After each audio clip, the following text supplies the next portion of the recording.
Good evening. I'm Dr. Gus Penix, President of the Nicholas County Board of Education. I'd like to welcome everyone to the July 6, 2021 regularly scheduled meeting of the Nicholas County Board of Education. I'm going to call to order at this time. So if you would, please rise and join the board in a moment of silent reflection. This is an opportunity to reflect on those things for which we have to be thankful, but also to clear our hearts and our minds for the business we're going to consider here this evening. So if you would, please, a moment of silent reflection.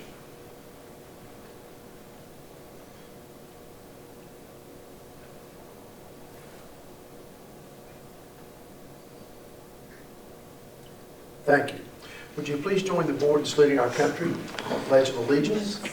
I pledge allegiance to the flag of the United States of America and to the republic for which it stands, one nation, under God, indivisible, with liberty and justice for all. Thank you. You may be seated.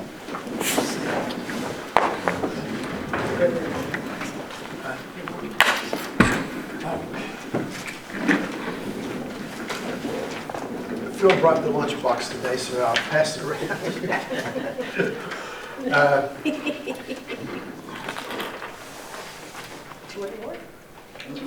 We have no minutes, Madam Secretary? No, sir. Okay. We'll move on to item 4, discussion items and presentation. We're fortunate to have with us this evening Tracy Chenoweth, and she's going to give us the scope of thinking in regard to career and technical education and the academies that we'll be having in our new comprehensive high school located at Glade Creek. And Tracy's been doing a lot of work for us already, and not only writing for us, but working with other communities and businesses to form alliances as we move forward in this new approach to educating our students in Nicholas County. So Tracy, if you would, come to the podium. Thank you. I appreciate it. I'm also going to be assisted by Christopher this afternoon because we've got several pieces to the presentation, and there's a lot of information that I'm going to give to you, and we're going to kind of chunk it up into some different topics. And anytime you have a question, please ask. There's going to be a bunch there. I do want to give you a handout if you don't mind. That way you can take some notes. So if you would. By the way, take one and pass it around for me, dear. Tracy would be speaking to us on the 22nd, but she's on vacation that week, so she's doing her presentation this evening.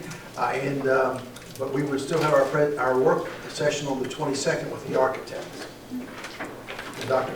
Teacher. And I think I have enough copies. I wanted to give Ray one. I think I have one for you too, sir. If I have enough copies, I believe so. I do. I think I do. Do I have just enough? I think Okay. he can have mine, I'll share it. No, that's okay. He can actually have this one. You okay. Good deal. I wanted to make sure and give you a copy, right? That way you had it, yes. So thank you. So as we're going, if you want to take notes on the slides, like I said, there's a lot of information. If you want to jot down a question, feel free to ask at any time. So we'll start out, and I kind of liken this to puzzle pieces. And you'll see the puzzle pieces themed throughout. So putting the pieces together for career, and if you know, the last time we spoke, I made a specific point in saying career and college and career ready, not or, as it used to be. So we have all these pieces, if you will, that are part of the educational puzzle, especially with regards to career technical education. You have the certification and licensure, you have the program content and instruction, you have the simulated workplace piece, and you have academics. Now, I want you to notice it's all centered around student interest, because that's going to be the key. It's always what the student is interested in with regards to the academic program and the CTE program that is their choice, their career choice. But, if you will, that's not all of them. In addition to that, we have the middle school career exploration, along with some project-based learning concepts. We have elementary school discovery, and that is the career exploration piece with elementary. We have higher education opportunities, and we have internships and externships and work-based learning. So all kinds of pieces, and you can see from the graphic they're all over the place, and that's on purpose. What we're attempting to do with the academy model is put all those pieces together. So let's take a look. With regards to certification and licensure, I want you to notice that we're going to be focusing on the issuance of industry-recognized credentials, and that includes stackable credentials, which we'll talk about here very soon. We're also looking at state and national and local credentials, and in some cases we may have to build some of those. Most of them are at the national level, but we may have to build some at the state and the local level as well. We'll build those as we go. Internships and externships, that's working with our business and industry. We'll discuss that just a little bit more later on in trying to solidify those pieces or places for our students to go. We're going to have, of course, the career and technical education focus. That is their academic piece, but we're going to work together with our academic teachers in a collaborative model so that it kind of wraps around the CTE portion. And you'll get a better visual of that here in just a moment. We'll have our elementary and our middle school career exploration, or their career academy. And of course, simulated workplace is something that I love. And it's tremendous because it's such a real world scenario for our students. We'll have academic relevance wrapped around, and last, but project-based learning. All those pieces, again, the student interest in the center, wrapping around whatever it is the student chooses. Okay? Now, I picked, for this example, one of our academies. So I want you to notice, we have a total of 13 academies listed here. There's actually 16 at the national level. We are addressing all 16, but we have combined some, so that way we have 13. Okay? Actually, we actually have one extra that the national level does not have, and that's the performing and visual arts. So there's 16 at the national level. We have combined a few to make it 13. The one that I have chosen for this specific example, and I did that on purpose because I just want you to get the visual of it, will be the Academy of Health Sciences, Education, and Social Services. This way. Oh, wrong way. Forgive me. Oh, I'm going the wrong way. Forgive me. This touchscreen and me. Okay, so under the Academy of Health Sciences, Education, and Social Services, a student will have an opportunity under the Therapeutic Services pathway to take part or choose from a large list. So I want you to look at that. There is the dental assisting specialization. They could become an EMT. They could become a med lab technician. They could go into pre-nursing. They could do pharmacy technician. They could do the therapeutic services or the CNA. They could do personal fitness and wellness. They could do radiography. They could also be an EKG technician. Phlebotomy is also an option. And then last but not least, medical office management. So the idea is showing you a subset area out of that concentration.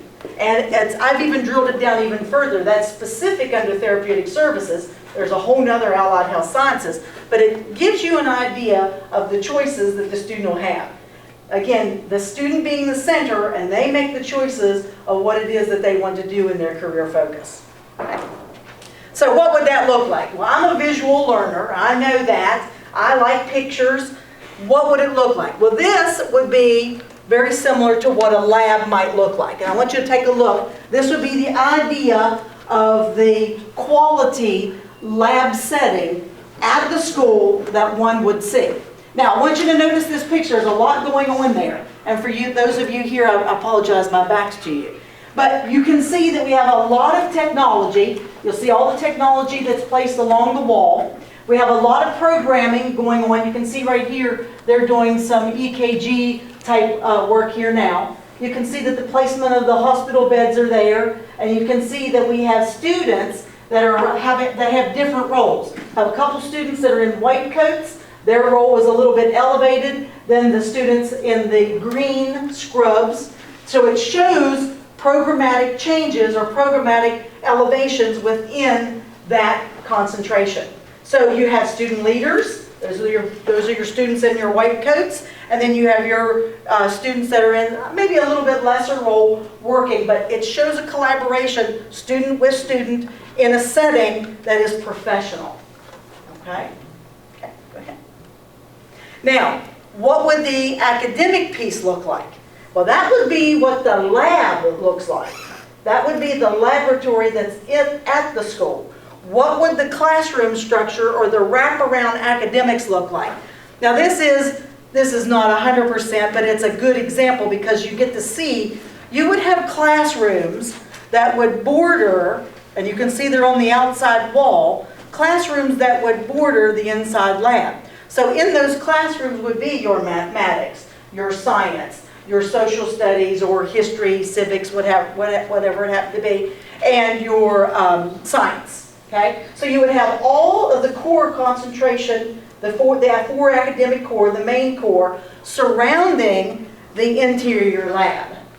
Now, the reason we would have that is we would have students sitting in the classroom being able to see, and Chris, if you would go back for me one moment, they would be able to see the students on the floor performing the work that would be part of their lab. So, yes, sir.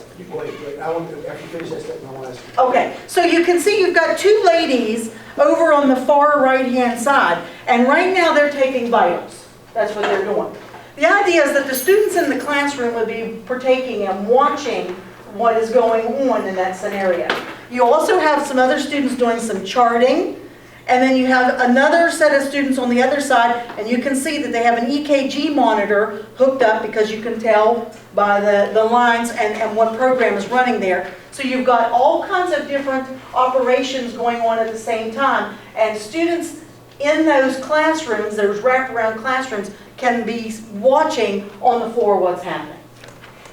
Would this be referred to, you mentioned simulated workplace. Is this what we're... Oh, this takes simulated workplace to a new level. Yes, it certainly does.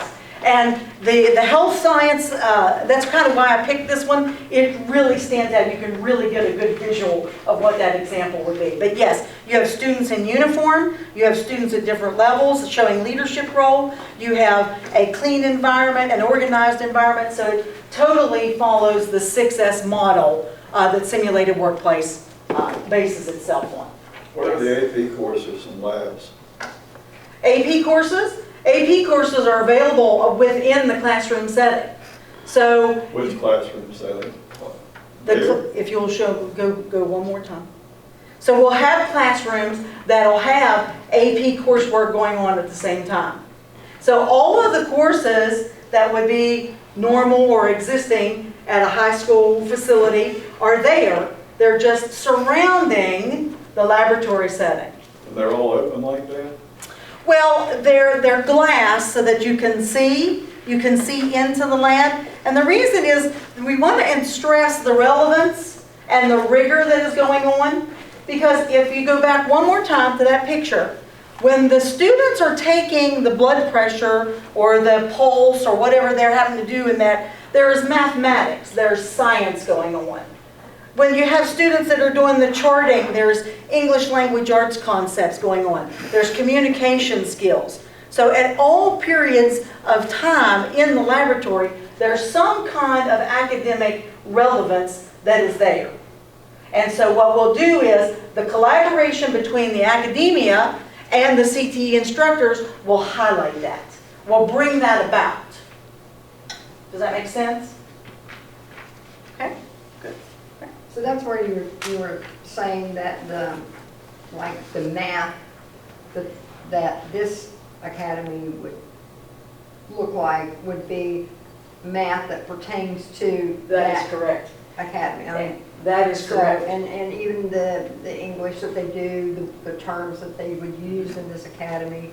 So everything is based on, they're going to use what they're learning. That is correct. And that brings relevance to the student because there will be a lot of times when you'll hear students say, well, when am I ever going to use this? I don't understand. Why am I doing this?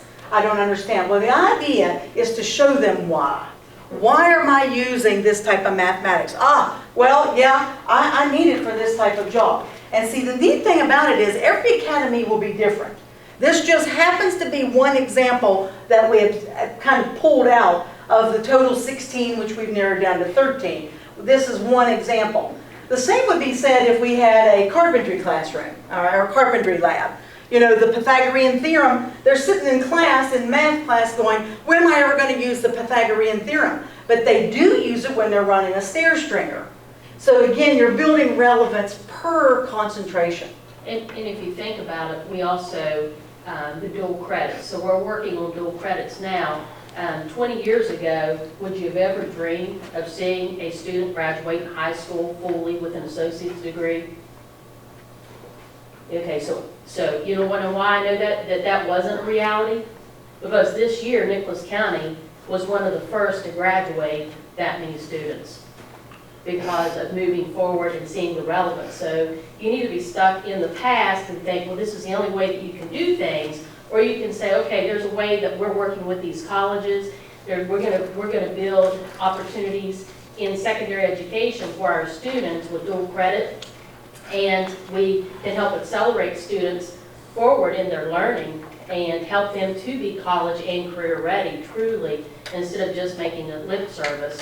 Because I know for the past several years, that's been said over and over, oh, we want them to be college and career ready. Okay, but what are we doing to actually make that happen? This helps bring it to as a reality.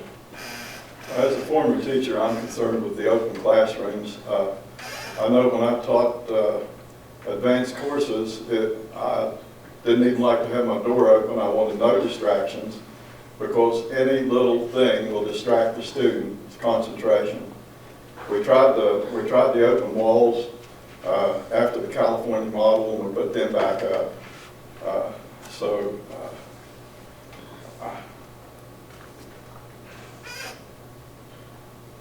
Okay. There was a really nice model visit that we went to, and the model was Fisher School, was a Fisher Middle School, and the students, it had the exact same concepts that you're looking at there, and it did have glass walls. It did have the students, and they had tours constantly because it was such an innovative design. And I will tell you that the students did not pay any attention to us as we went through. We had individuals from Richwood High School, Richwood Middle School, Nicholas County High School, Summersville Middle School, and they'll all tell you that the students stayed just as focused on their learning as if they had solid walls.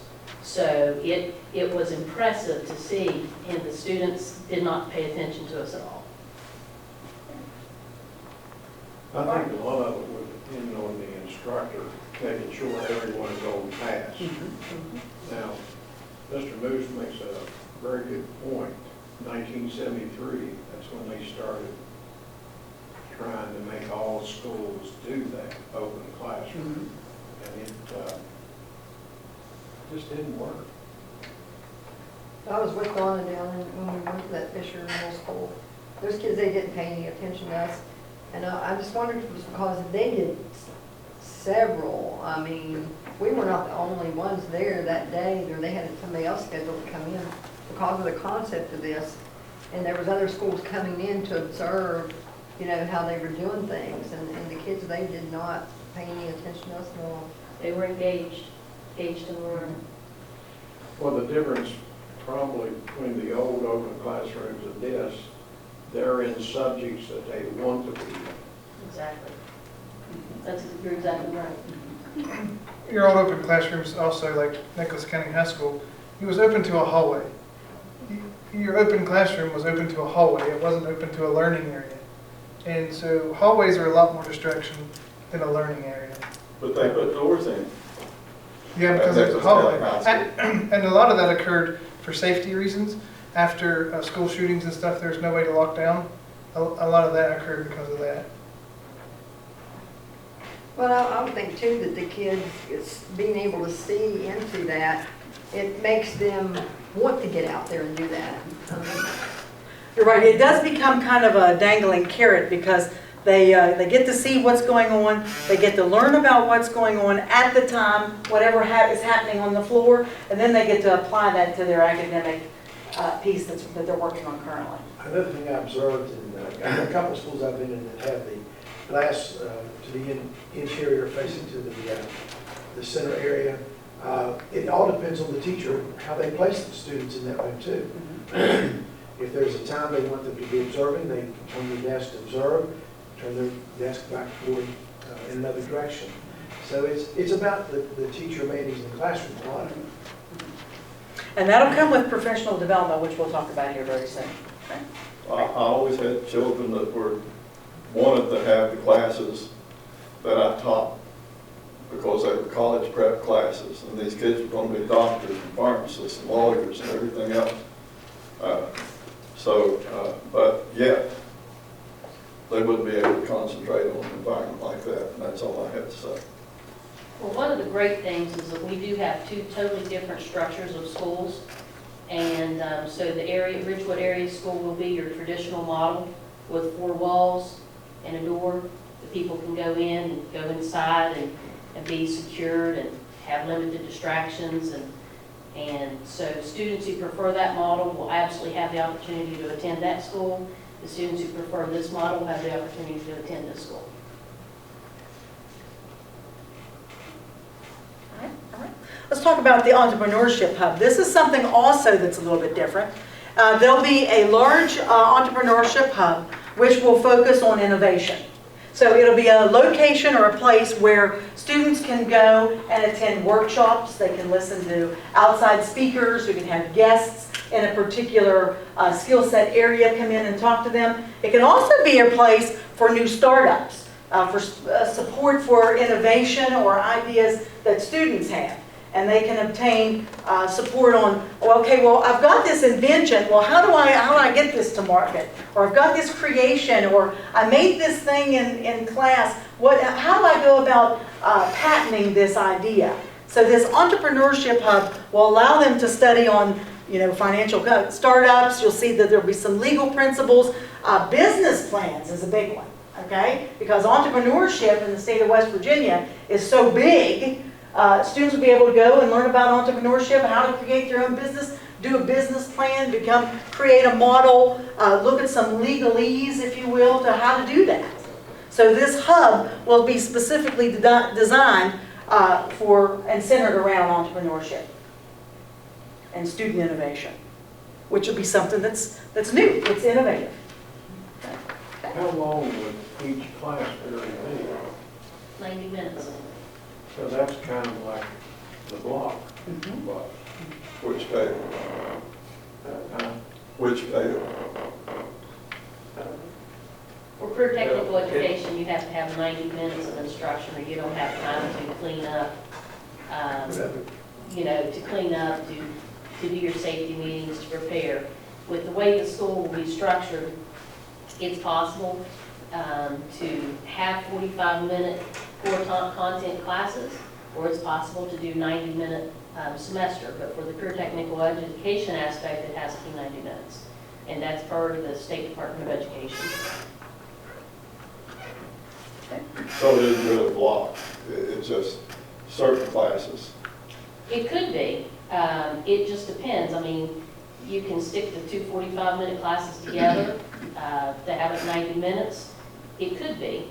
And honestly, the schedule, I've looked at them 2 different ways. And, it just depends. But the career technical ed has to be the 90 minutes.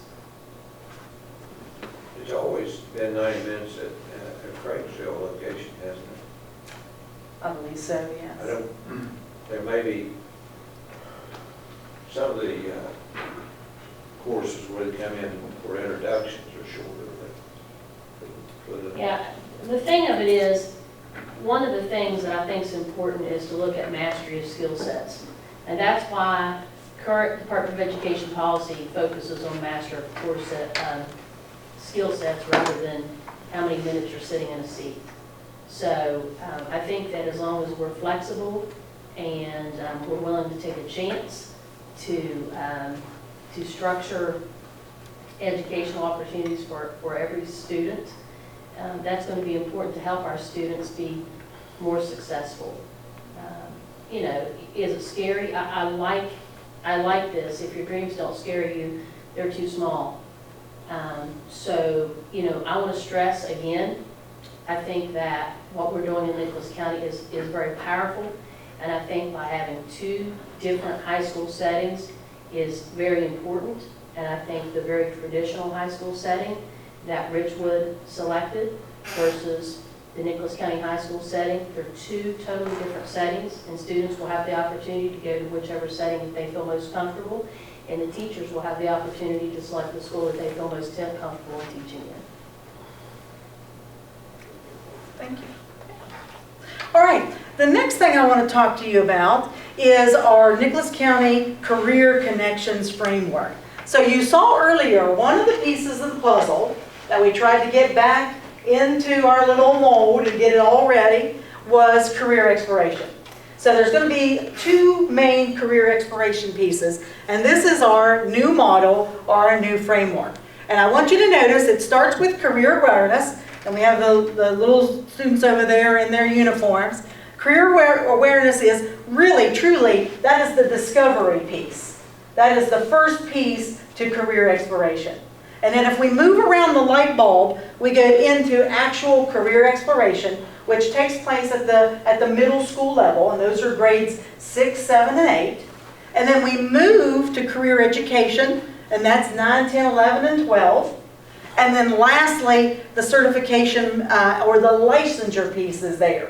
Now, having a model, we can build from that model and implement our career exploration pieces. It's important to know that it kind of starts at the elementary level and working its way around. And it can even go into the adult phase, which we're going to talk about here shortly. But it all stems on beginning early in grades pre-K through 5 with discovery, then 6, 8, into our CTE concentrations, 9 through 12, and then with the goal of getting licensure or credentials or certifications of all kinds.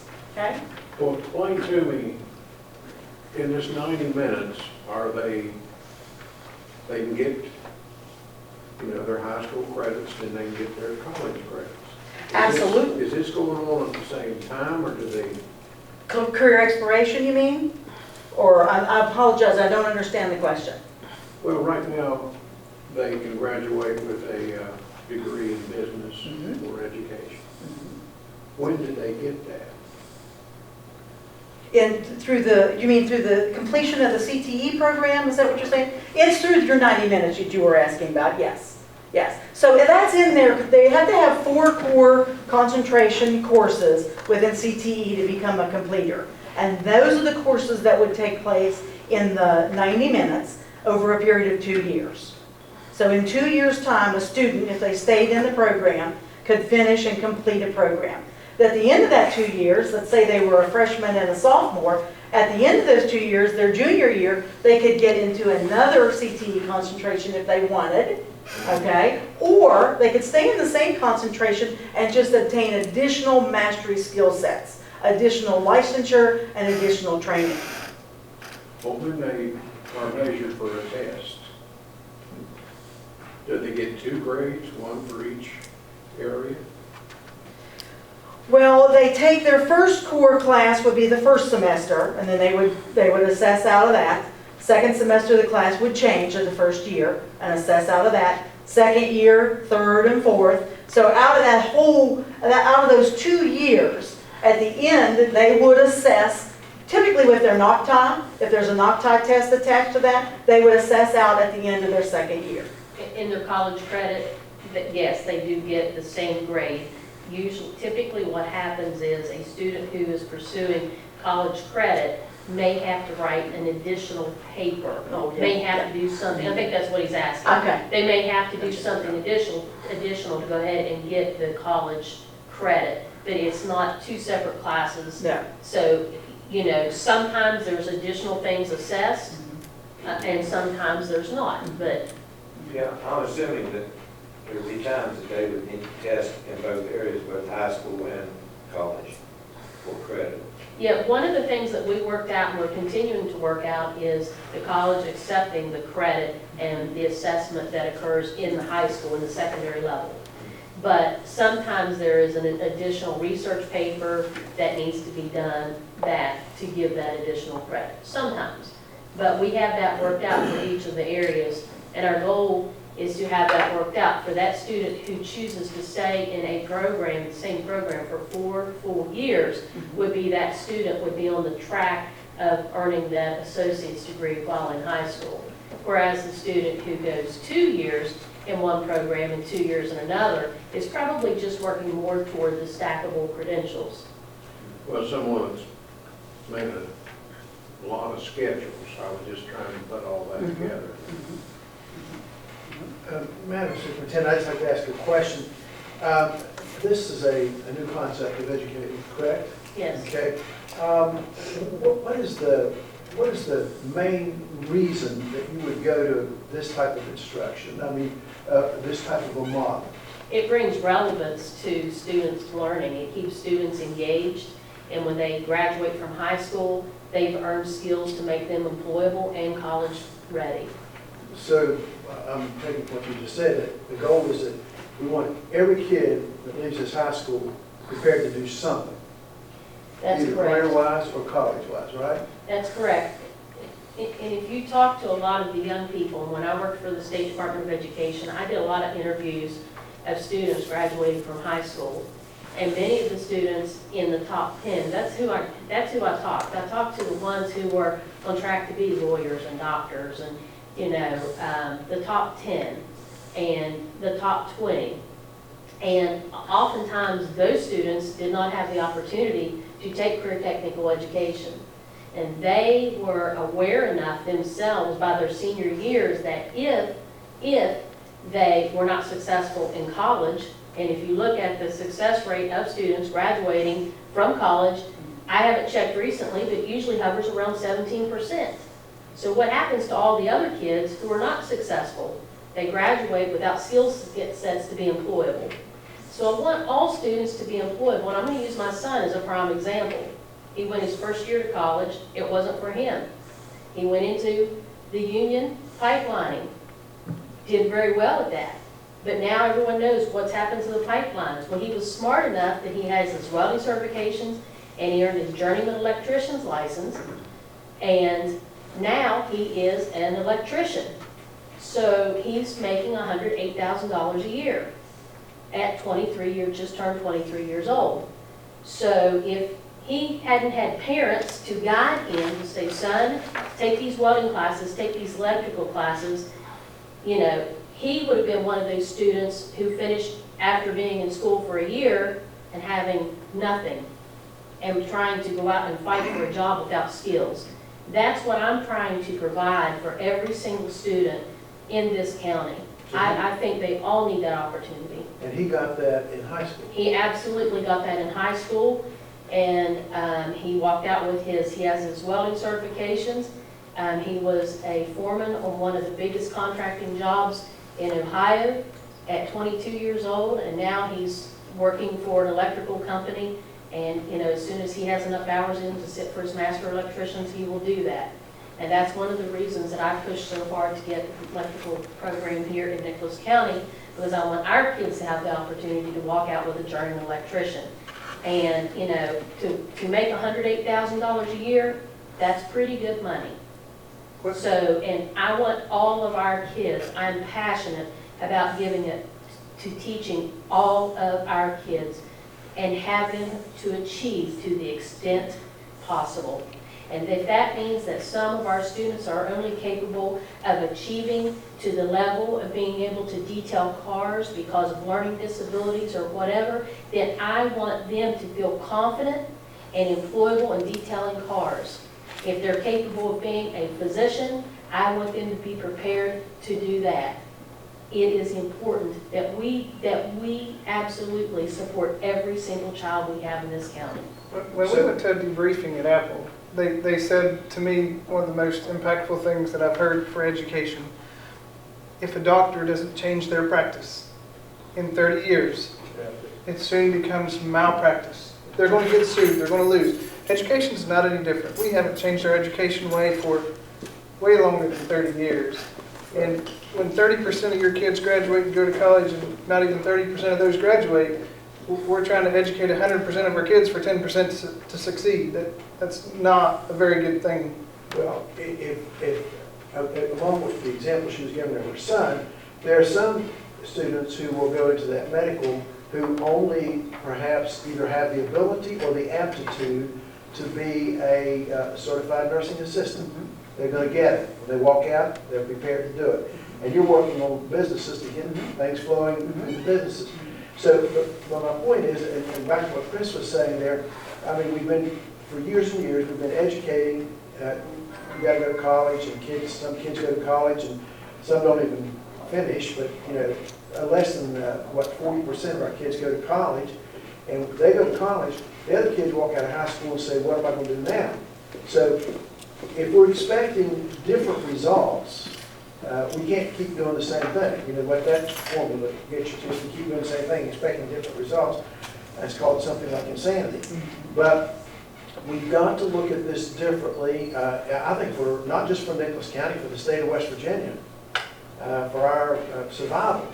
We're losing population here, and we need our kids to stay home and not send them to North Carolina or Florida or wherever else. We need them to stay here. We've got to get jobs here.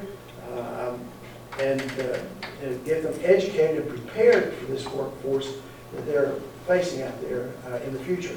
I think so. I think the philosophy you're saying behind what you're thinking is that you really have a desire to see every child career ready to do something when they leave high school or go to college if they choose to do that, which we encourage that. We need doctors, lawyers, we need all of those. We need professional people.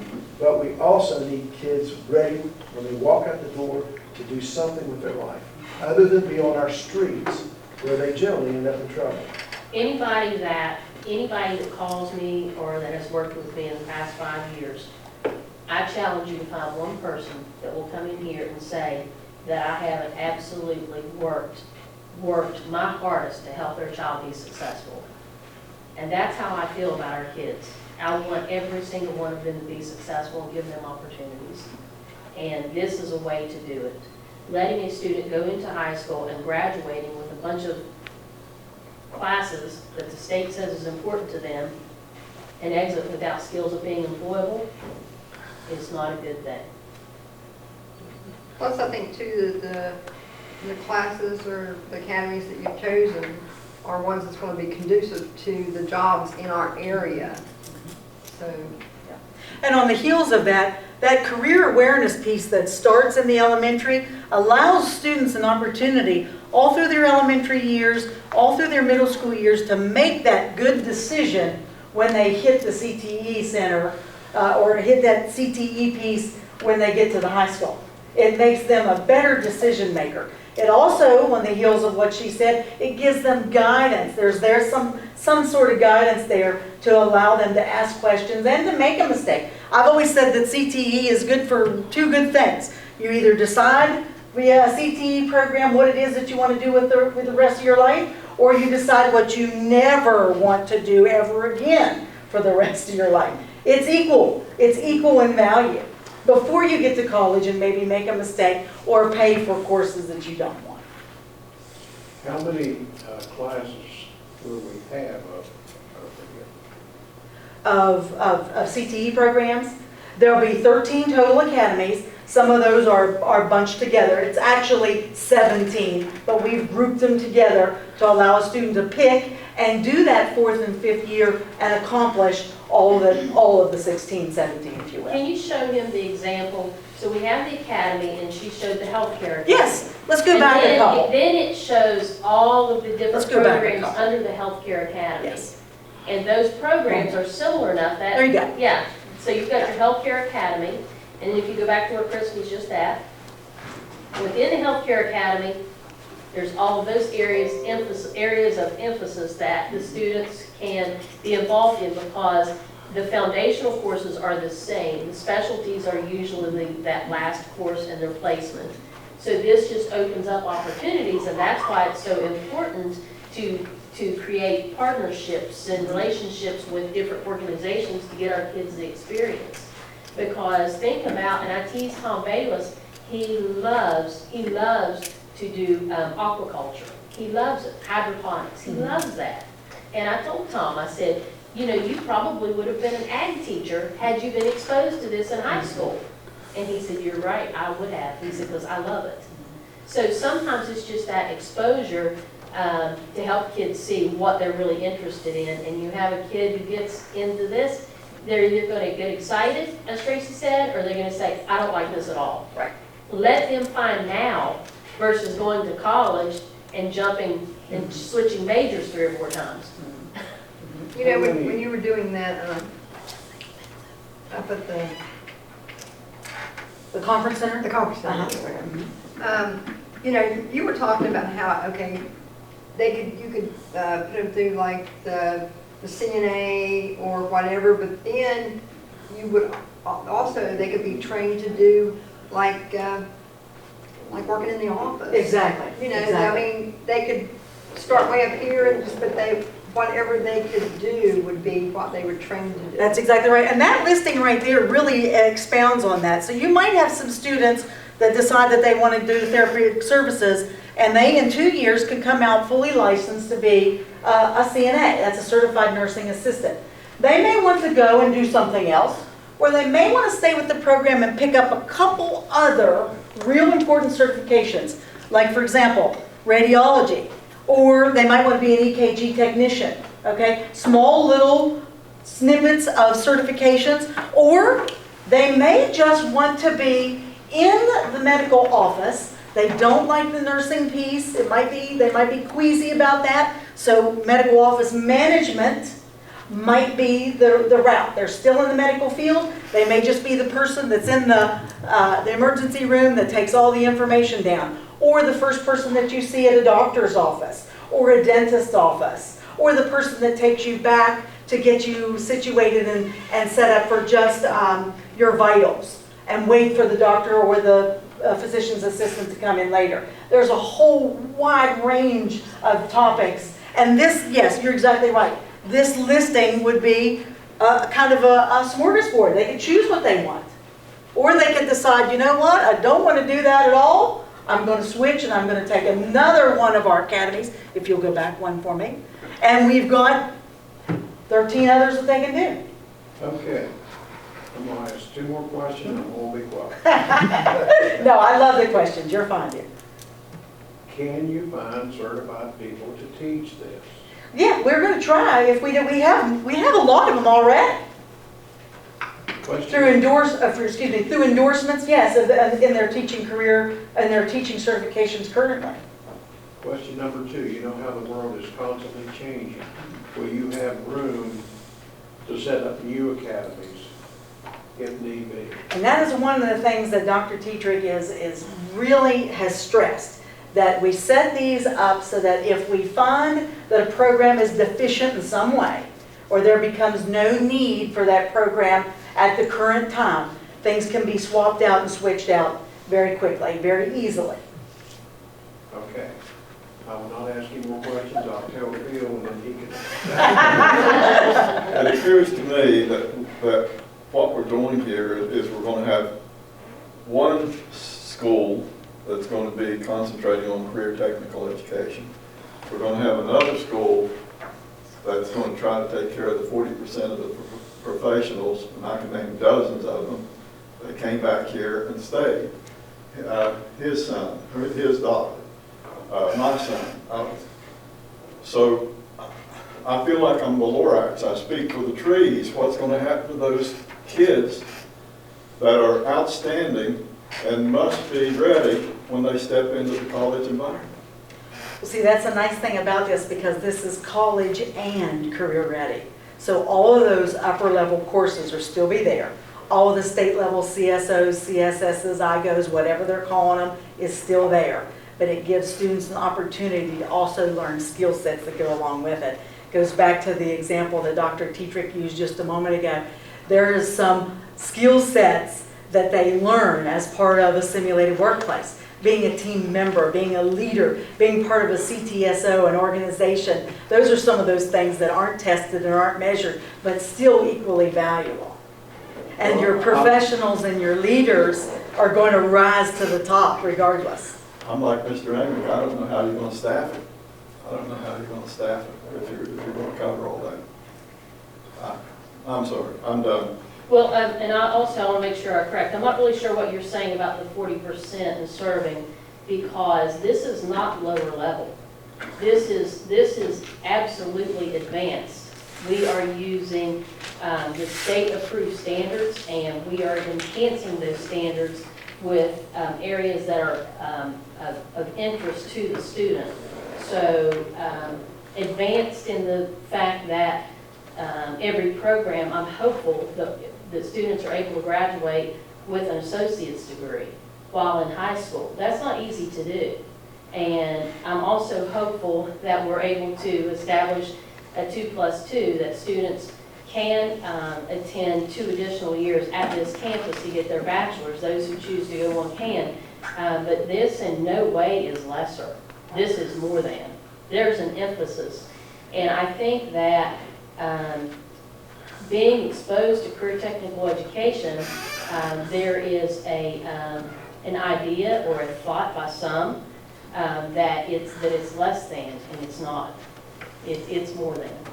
Just think of your examples in mathematics. The first time your son or daughter first saw medical mathematics was probably college, because when they was in high school, Johnny had 3 apples. Well, what if Johnny's got 3 CCs, and they need to convert them to this? So you're getting your content area before you get there. It's not going to be the first time they've heard this stuff when they get to college. So it's bringing that relevance. It's bringing that higher level. This is what you're going to do in real life to math, instead of working. A doctor doesn't care about having 3 apples and taking them away. They need to convert CCs, or how many drips per minute and how many of that. So that mathematics will go into that area. The first time they see it isn't in college. So it's more preparing them for college than just having a regular math class with other examples, with other content. Yeah, the idea is to give them a boost, a jump start, a push forward. Yeah, I think one of the important things we're doing here is we're opening up possibilities. And if a student has the ability, he will carry those further. If he wants to settle for a different field, he can do that. But he has the choice. He can start making choices. Well stated. And sometimes, if we don't train ourselves and our kids to do that, they lose out. And, some people make a good living at manual work. I probably myself am more of a manual person, but I see the possibilities for everybody if they want to go that direction. And again, some are better equipped for certain fields, whichever you want to go, whichever direction. But just knowing that and being introduced to it is an important part of it. And that's exactly right. We left off at our framework for exploration, but that is well said, because we are giving the students an opportunity to take a look and explore and see what it is that they're naturally talented at, or what they naturally gravitate to. Part of that process starting in the elementary school. That's correct. Yes, if you'll go back, do you mind going back up to our framework? So just to give you an idea, and Ms. Kaufman, if you don't mind, if you'll take one and pass around. This is where we are going to talk just a little bit more. So why do career exploration, if you will, Christopher? Well, because number one, the West Virginia Department of Ed says via policy 2510 that specifies that by July 1, 2021, that was pretty close, right? We're pretty close. Counties will implement a comprehensive career education experience for middle school students in accordance with code. And that came straight from the West Virginia Department of Ed. So why are we doing it? Well, yeah, we're doing it because we need to do it, but we should do it, okay? So that's not the only reasons, if you will, sir. Now, I have a video that we're not going to watch the entire thing. I've given you the link. I've given you the link there and you have it in the packet if you would like to watch the entire thing. I'm going to play just a snippet of the video, if you would, entertain me for a moment. It's the video, it's this one right here.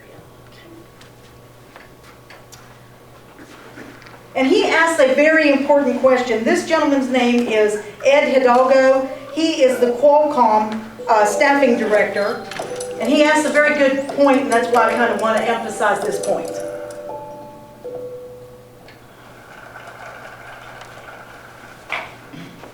For the last 15 years, I've been working in the world of corporate recruitment and staffing. But over the last 8 years, I've had a unique opportunity, because of some amazing colleagues, to blend in the world of workforce development, career counseling, and education. And that has led us to a prompt, or a question, or a challenge that goes, how does a child aspire to a career they don't know exists? Especially when we know that most children will never have a class on career readiness, college exploration, or anything like it. In fact, they'll spend most of their time worrying about grades. So another question, why the lack of dedicated time, people, and resources working with young people to really explore what's out there in the world?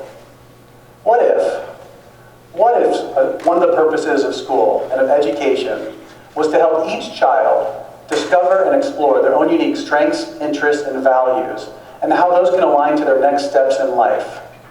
Because we know that students are going to spend years studying biology, chemistry, and English. They can provide interesting commentary on a variety of novels and literature. And they gain this awareness day after day, class after class, year after year. But they can't with clarity articulate who they are and their next steps in life. They'll spend an amount of time near zero, focusing on themselves and how they fit into the world. Is this not more important than world history? I mean, should we really focus on world history when we don't know how we fit into the world?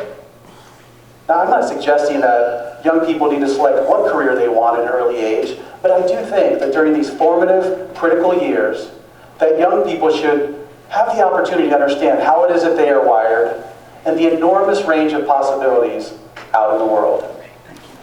Okay, that was the snippet. Again, you can watch the entire video on your own if you'd like, because I've provided you with the link. But he does bring up a good question. So why are we doing it? Well, yeah, we're doing it because we have to do it, but we have a good question here. Why not do it? I think the important thing there is, just what I said, we've got to get kids focused on how they're going to fit in the world that they're going to face. That's exactly And right. so many kids leave high school, no preparation, not prepared, and end up doing things that are not going to create good economic environments for themselves, that are not going to give them the opportunities to really succeed in life. And I think that's it. We've got to get a focus on It's good decision. Every child goes to school. So I did a little bit of, did you know the benefits of career exploration? And I won't go through all of them for you, but you can take a look there. But it does give students, and that's what we have focused on here, a broader exposure to what's out there. It allows them to make good decisions by the time they get to that Career and Technical Center by grade 9. It allows them to make good decisions. Now notice, it also improves the likelihood that they graduate. It also gives them some skill sets that aren't measurable on a test. We know that. Leadership, being a part of an organization, those non-tested things. And then, of course, it helps them plan better for what their high school and in their collegiate year, what they're going to do. Okay? Now, the model that I've given you, go ahead, as an example, we looked at the health occupations or therapeutic services. I want to give you an idea. So the Nicholas County System Career Development Plan, this would be what they would look at. You start at the young age, you've got a very broad base with the health science cluster. And then as they go into the middle school years, they're looking specifically maybe at therapeutic services. They're narrowing it down. Do you see that? And then the idea and the peak there is that they come away with maybe their decision is to be a CNA or a registered nurse or a physician's assistant or an EMT. Whatever it happens to be, I want you to notice that this pyramid represents the narrowing process that happens. It's very broad at the beginning, and we're working to the peak to get the student based on their skills, their abilities, their interests, their level of attainment that they want, their personal level of attainment that they want in life. We get them to the peak, and that's the idea, that's the model. So say they choose, like, one of these career clusters, and they choose health science, and they do it for a year, and after a year, they're like, I don't think I want to do this. they still could choose another one. That is correct. And in 2 years, they could complete that, and then they could add on to it. Correct. Okay. Absolutely. And you know what? That is Or good. even after they do it 2 years, they could still pick up another one. That is correct. Because it is going to be based on their decision. And again, CTE is good at defining sometimes what you never want to do in your life. You might want to find that, if you find that out early, it's a good thing. And see, we're not asking for a waiver to change the state standards. We're going to follow the state standards just as they are now. All we're doing is working to enhance those standards to make it relevant to student learning and student interest. So based on that, the handout that just came around, this is the proposal for the middle school career exploration. And I want you to take a look at that, if you would. And Ray, I'll give you my copy, honey, in just a second, okay? You'll notice that they're specified grades 6, 7, and 8. Now, we started with middle school for this example. You'll see what the concentration focus is. No. Oh, well, yeah, you can bring it up if you want. You'll see that the concentration focus is based on specific CTE concentrations. Now, you'll notice in grade 6, they have 5. They have a focus in grade 7 on 6 concentration focuses. And then in grade 8, they have 6. The idea is as they move through their 6th, 7th, and 8th grade years, they actually get to experience all of them. All 16 plus R1, which actually is 17. Okay? And then they're related, you can see they're related to the academic or the academy that they may see later on in life. So if they're doing this in 6th grade, they may see these academies again by 9th grade. All right, it's going to be familiar to them because we're going to show relevance to the academy focus that is going to be at Nicholas County High School. Now, you're probably going to ask, well, why are they specific in certain grade levels? Well, it's based on developmental levels. And this isn't something that we made up. This is based on studies. There's a Kentucky model that is very similar to this, where they have taken a look at the developmental levels of each student and paired that to the CTE concentration that would best fit at that age group. So for example, in 6th grade, agriculture is one of them. They'd be planting flowers or learning in their science course about all of those things. And it naturally articulates into that developmental age. You'll notice though, that as they get older, you'll see that STEM is in 8th grade, the science, technology, engineering, and math. Again, it follows the student's developmental age and levels as they climb. So they start out, it's not that one's easier or not, it's just more developmentally appropriate. Grades 6, 7, and 8. Tracy, I think a logical question here is who would provide this instruction at grades 6, 7, and 8? That is very good. When we get to the new Nicholas County High School, there is a specific person that will be assigned that task. However, we're going to begin implementation in August, and we're going to do it in an approach that I'll show you here very shortly, through embedded resources in all of their courses, depending on, and I'm meeting with the principals, or the principal, and of course Mr. Bayless is here too. We actually have a meeting tomorrow to kind of decide what that rollout's going to look like. But it'll be embedded into their academics for the first 3 years. So the regular classroom teacher could provide something? Absolutely, absolutely. And I'm going to show you here very soon where all those resources will be. And that'll come through staff development work? Absolutely, yes sir. So is there any question on the rollout of the middle school model? Go ahead. I don't want to be called Justice Secretary. No, please, I don't mind questions. Would you give that to Ray? While you're testing. Are all students required to do this? All Do they have an students, option? all students will go through this program, yes sir. They have no option. At the middle school. At the middle school, yes sir. But this is exposure to every It is child. exposure. And if you look back, policy 2510 dictates that we have to do that. Well, I love VOTEC, and I think this is going to be great for a lot of students. But it's like my granddaughter said to me one day, she said, I'm not going to be a welder. So she couldn't understand why she was in welding class when she could have been in something more academic. You know, I have to tell you this, but my great aunt just passed away, and I did not know she was a welder. She had her welding certificate, and I never did that. If you would saw her out in the evening time, she had on heels, red lipstick. You would never thought she was a welder. I was blown away whenever I read her obituary and she was a welder. I think part of that, what you're saying, Roy, is she recognized she wants some other field. And I think still being exposed to things, the more we know, the better rounded we are. And students will choose. You know, Yeah, they'll they'll have a career in Yeah. mind. Yeah, and that's good because some students may need a little more help choosing. And it's not to force one into a certain area, it's to allow them to explore everything and make a decision. Yeah. Sometimes it could be just for hobby. That'd be something that they like to do as a hobby, not a Well, career. You know, a lot of the arts fields are just to round the person out, maybe. To have the idea of these things that can have to go on. Not everybody's an artist, not everybody's a doctor or a lawyer, and it's a good thing. You know, I can't get appliance repair. And when you get them, you're gonna pay through the schnauzer, you know? Can't find a plumber either. But you know, just because they're doing these exploration models, it's not all they're doing. No. This is just like a class that they will take, maybe, what, one a day?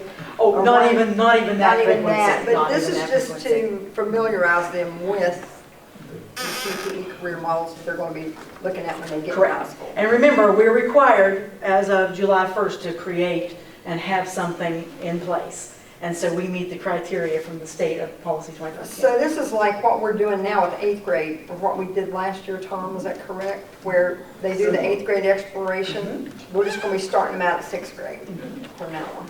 And we're not losing that piece, by the way. We'll still continue with the 8th grade exploration with the actual going to, the physical going to the Career Center. Well, that won't be, it's not replacing it. This is just, again, adding to or accentuating what we have. And since you started that, Tom, the 8th grade, it has Ninth. 9th grade? It started 9th grade? This year, we're moving it down to 8th grade. They'll Okay, go one start day out a month. ninth. Ninth grade, they'll continue to go just, Well, what I was going to say, it has increased your kids enrolled in the CTE programs, is that correct? Right. And the other thing that happens, we're so limited in our areas here as far as jobs and careers go. Students may think they want to be a nurse or a welder, but until they go to a different program and get some exposure, you know, you may change your mind. We have lots and lots of students go into fields and pursue careers and things that we never thought they would. I got a young girl right now who just got her welding certification right before school now. And she wanted to be a nurse when she first came in. And now she was to be a welder. No clue. You know, it's a 45-minute class, an hour class. You know, one semester. If the kid doesn't want to do it, doesn't like what they're doing, we're not hurting them any. We're just exposing them to different careers. And it lets them have a respect for the career if they don't go into it. that's well said. Yeah, very good. What we have here is we're going to be a model for the whole state. Yes, sir. Yes, sir. Now, you haven't said it, but we'll make some boo-boos by all this being new. This might even be possibly in the country, because Could be. I think you said somebody from Massachusetts was trying to get to this point, Dr. Yes. Dietrich, Yes, and some other people. they're watching us. But I go back, it's not about us being a model, it's about getting these kids prepared for life. And that's the whole thing. And if we are a model, that's great. You know, here I am with a PhD in education. My husband with his master's plus hours. My son, from the day he was born, I told him, you're going to go to college, you're going to have a master's degree at least, and if you would ask him in middle school, high school, he'd tell you, going to college is what I'm going to do. It wasn't in the cards for him. That's what Mama wanted him to do, because I thought that was my destiny for him. That's what I wanted him to do. But that wasn't for him. So we can look at these kids and say, I want you to do this because I'm a professional. and my child's a professional, and you're going to be a professional because that's just the way we are. Well, that's not always the case, folks. I'm a professional with a doctorate in education, and my kid is a welder and electrician, and I'm proud of it. Now, did I want him to be an engineer? I did. Did I struggle over it? Oh, I did.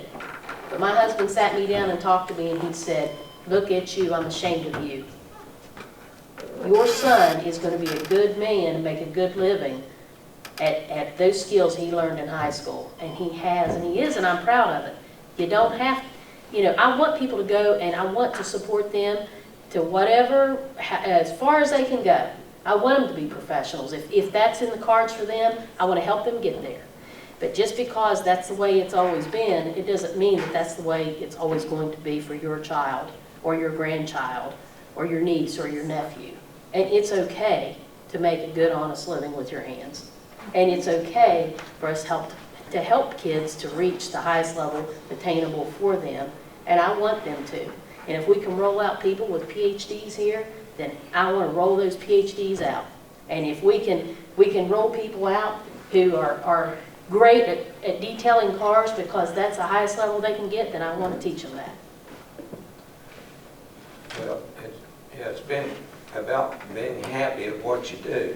And if you're happy with it, you're going to do a better job. You're going to help more people. What's the old but you got adage? to be exposed. Yeah, the old adage is if you like what you do, you never work a day in your life, right? Right. That should be where we attain to be, right? Yeah. Yeah. All right, we talked about the middle school model. Now, if you'll go forward, we're looking at the elementary model, okay? Now, the elementary model is based on John Holland's theory, and it's Holland's hexagram, right? Holland's hexagram, all right, yeah. And it's based on the 6 personality types: realistic, investigative, artistic, social, enterprising, and conventional. Now, just for fun, I went ahead and put my code, my Holland code is SEC. I'm social, enterprising, and conventional. I put the link to the code. You can go and take the test if you want to for fun to see what your Holland code is. But on the heels of that, I want to hand out and give you what the elementary model would look like. Okay? And Ray, I'll give you my copy again. Okay? So the elementary model, and the handout's coming around, again, is 100% based on developmental level. So I want you to take a look at this. This is actually for implementation pre-K 5. You can't see it on the screen, but you have it on your handout. Pre-K 5. Again, based on developmental level. So you'll notice pre-K and kindergarten, their focus is careers in my community.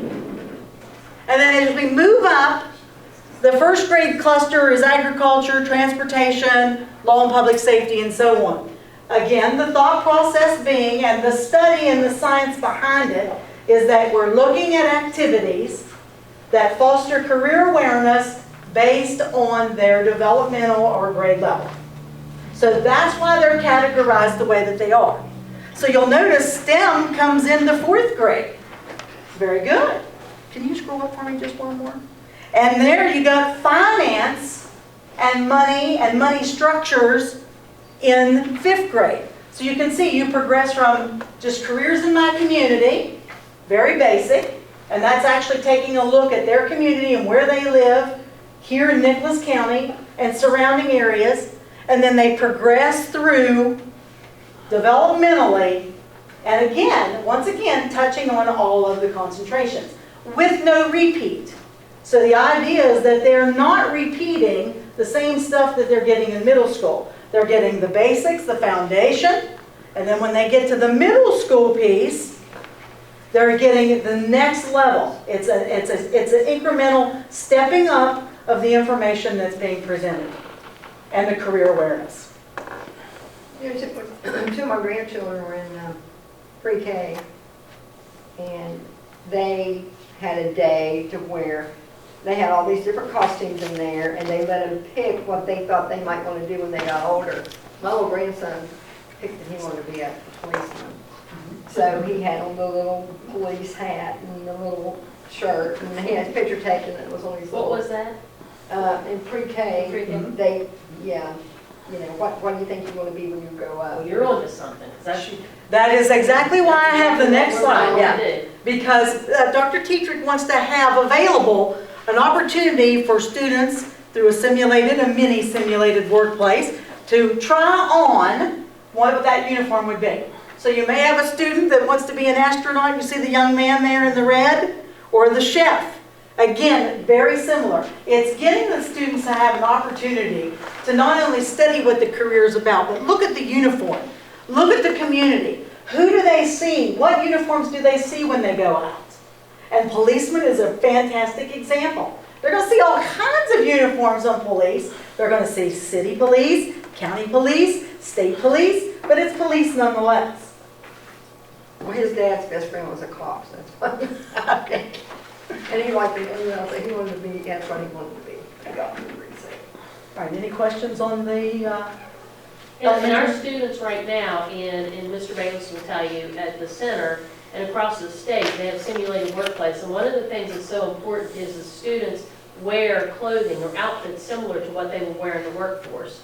So like in the carpentry class, you know, they wear the shirts with their business name on them. You know, they all have, and that's just a really important thing to help students with their identity. So starting them out in elementary school with structured play in the different fields with those uniforms, I think will help students realize what area of interest, you know, what types of things interest them. Okay. Now, stackable credits, changing gears just a little bit. We talked about stackable credits or stackable certifications at the very beginning when we were talking. Stackable credits are such that a student can go through a concentration and build certifications based on their skill set development. So they start out at a certain level, and the idea is that they work their way up. So they may have a certification in medical office management or in just medical terminology, which works to another one, maybe a CPR certification, which then works up to maybe a CNA certification. The idea is that it's stackable, it's a stair steps, that they build confidence each time they achieve a certification unit.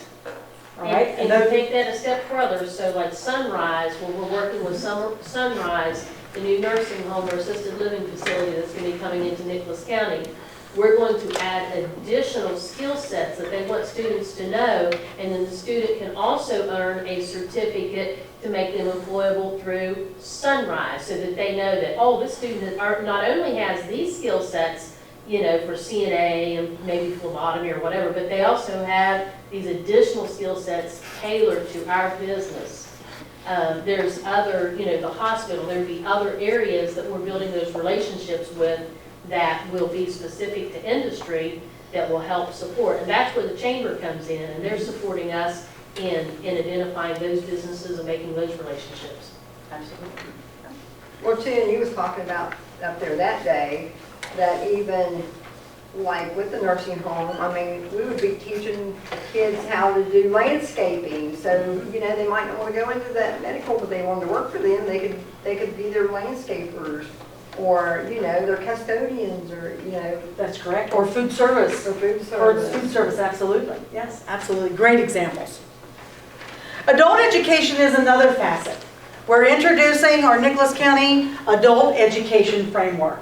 Currently, we don't have any adult programming, but we will be, and very similar model, but allowing adults an opportunity to take part and certify and get credentials. We have some adults, you know, in the area that may have lost a job, or may need retraining, or retooling.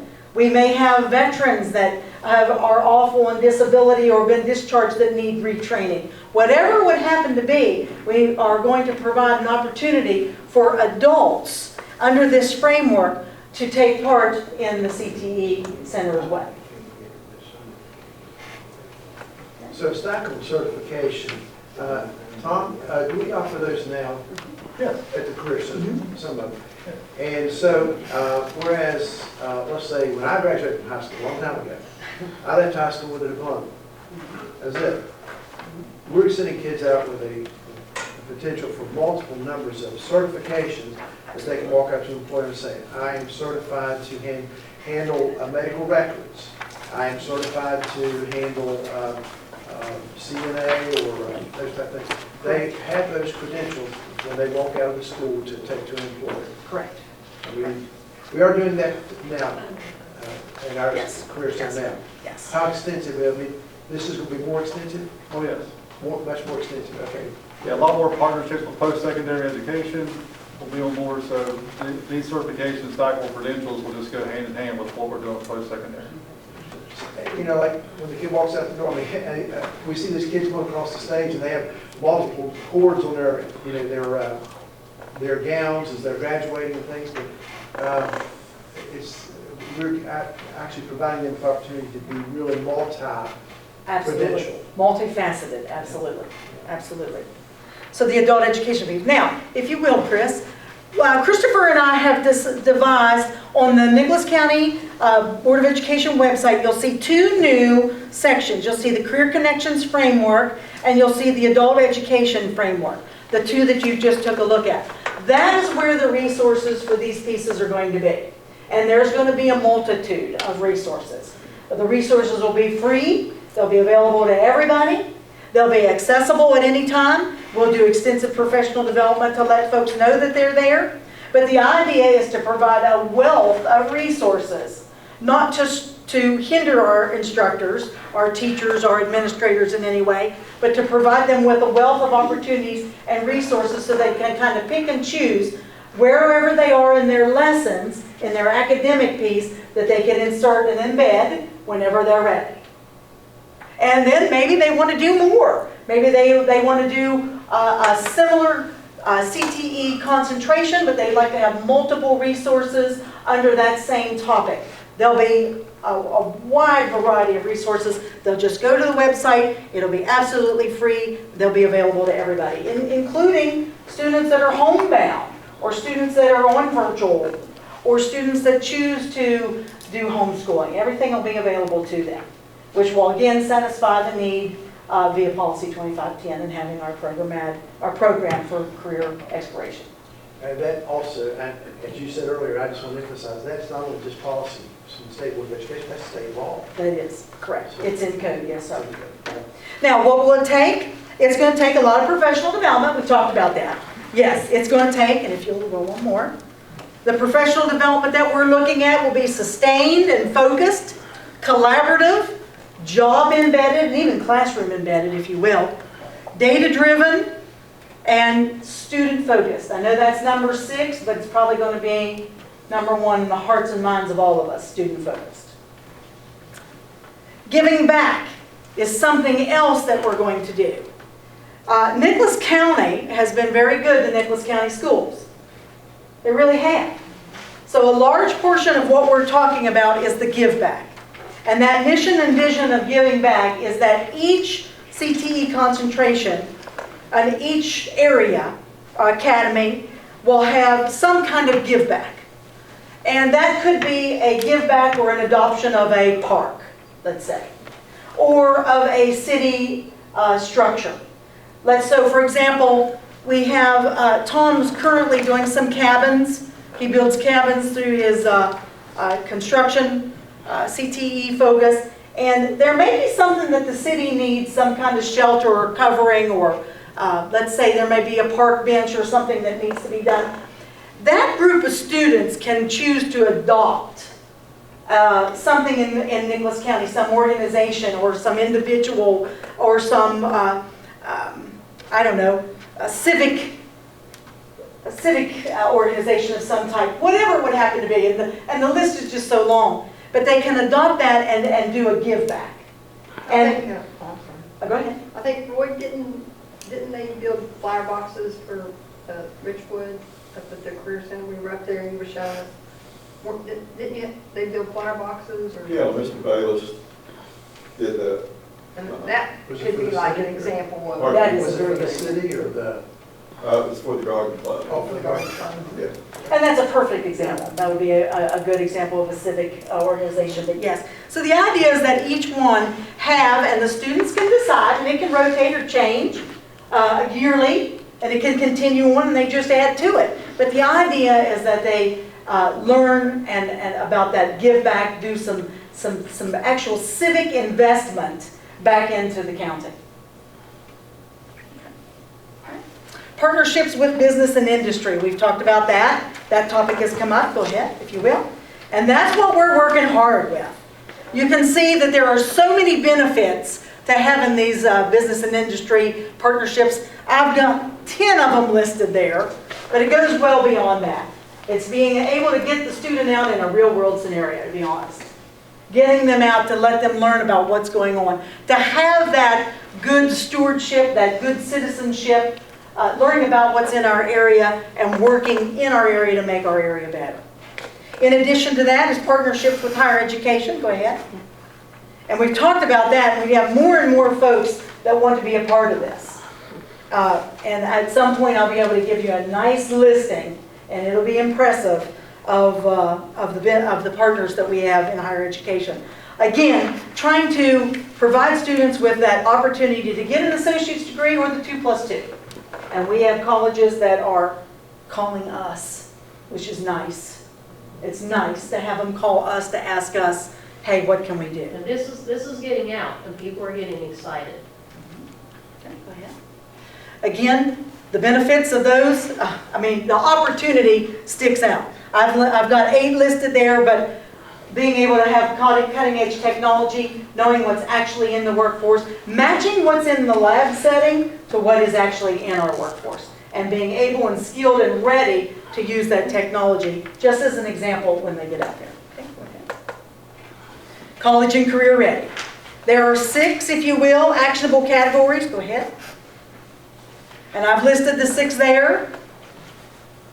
And if you'll notice, West Virginia's definition is next of what college and career ready is. And I think we're on the right track. If you look at it, college and career readiness means that students exit high school prepared for success in a wide range of high-quality post-secondary opportunities. Specifically, college and career readiness refers to knowledge, skills, and dispositions needed to be successful in post-secondary education and/or training that leads to gainful employment. That's straight from the West Virginia Department of Ed standards. Okay? Now, we have put together a group of folks, I call them the think tank. They're a collection of charter members and specialty members. We're starting our first meeting tomorrow. And I wanted to show you this. I don't know if you've seen it, but these billboards are going everywhere. Okay? Matter of fact, there's one in Elkins on the way to town. This is the new corporate ladder. This is sponsored by the Ad Council, and if you'll click on the link for me, dear. This is the new corporate ladder.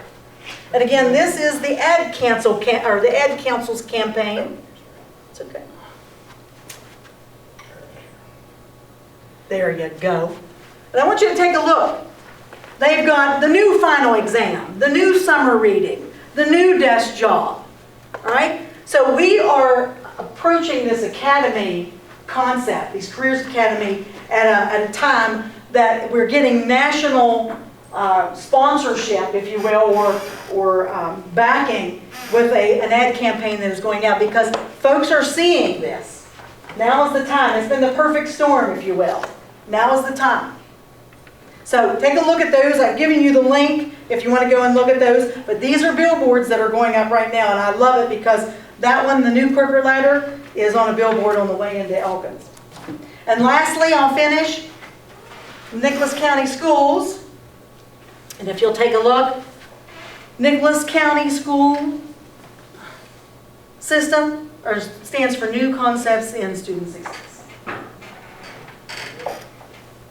Nice. You know where you're going to be tested at, don't you? In Sarah, and well, it was San Antonio. They get the test scores back to the state. If we blow them out of the water, everybody will want to jump forward.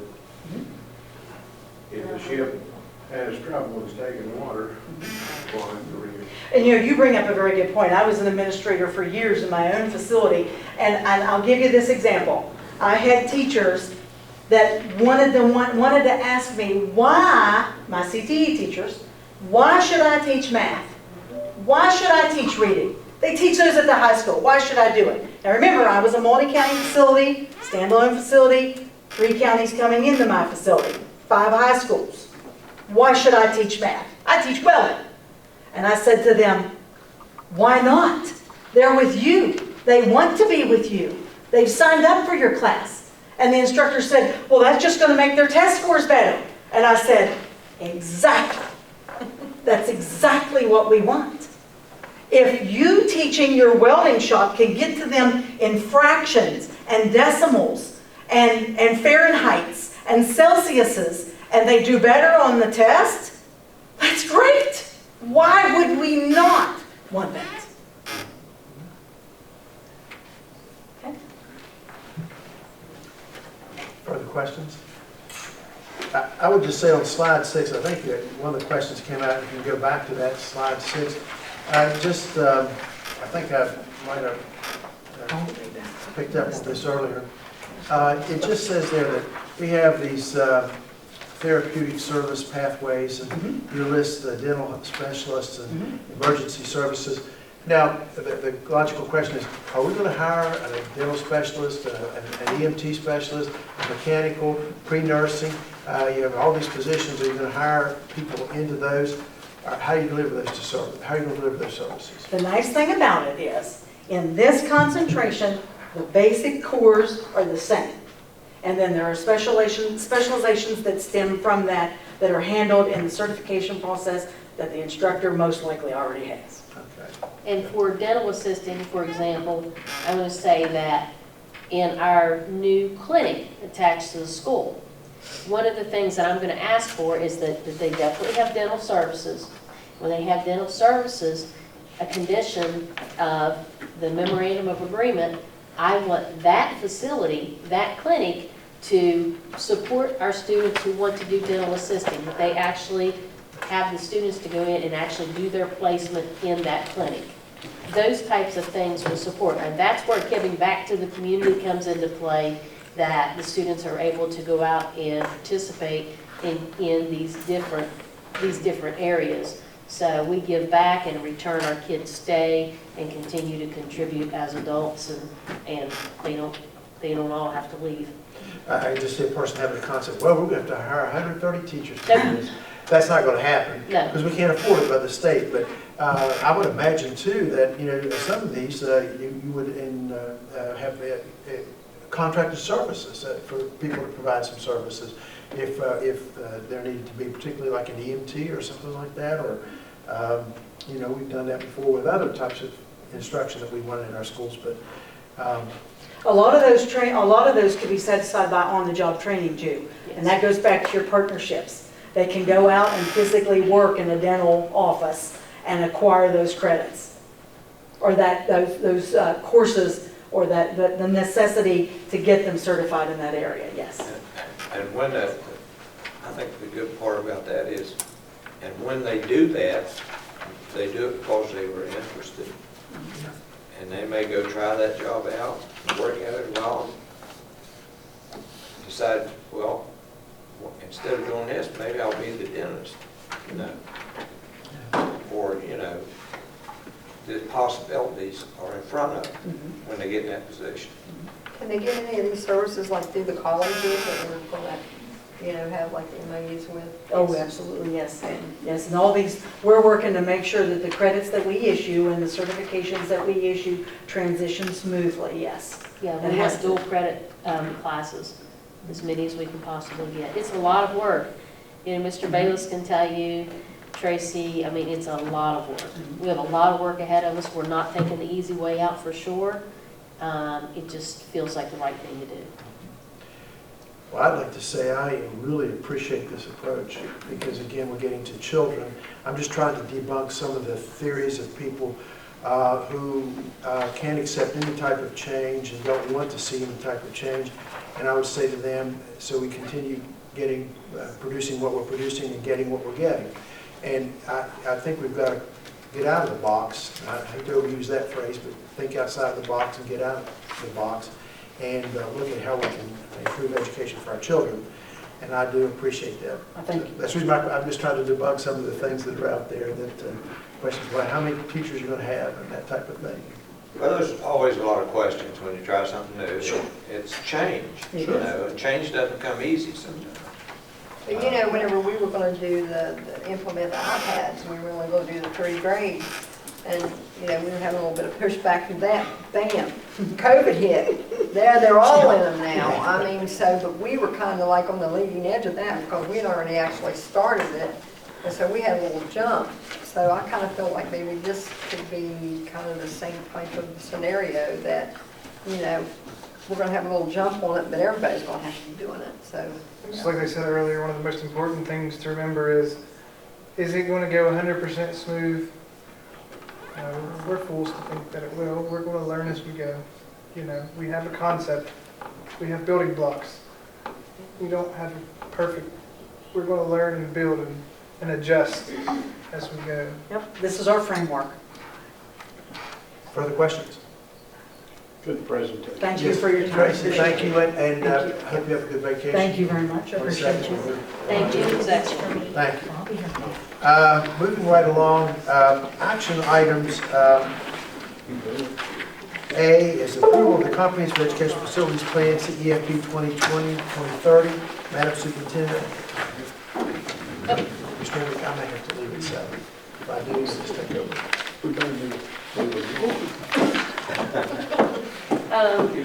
Chris, you may want to be available. Can you come back up here, please? I'm not sure. So each of you, I really don't have a lot to say other than this was, of course, sent out. So you guys have had, some time to look through the CEFP. Again, I'll just say it's pretty straightforward. It just talks about, the facilities, the needs in our facilities, the population, of course. It's on the WVU projections, which I'm saying up front is not accurate compared to what we've experienced. Keeping that in mind, but we're held to the standard of using the WVU projected data.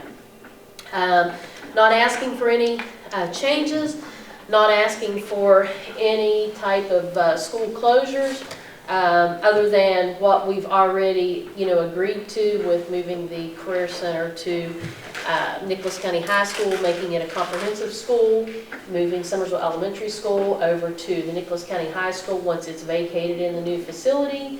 And of course, Cherry River Elementary will retain its identity in its school. Richwood Middle School will retain its identity in the Cherry River Complex, and Richwood High School will retain its identity in the Cherry River Complex. And Summersville Middle School will retain its identity in the Glade Creek Complex, which will be also house the new Nicholas County High School Comprehensive School. So, not asking for any changes, nothing controversial. It's just pretty straightforward. Any questions for the superintendent regarding the CEFP for 2020 through 2030?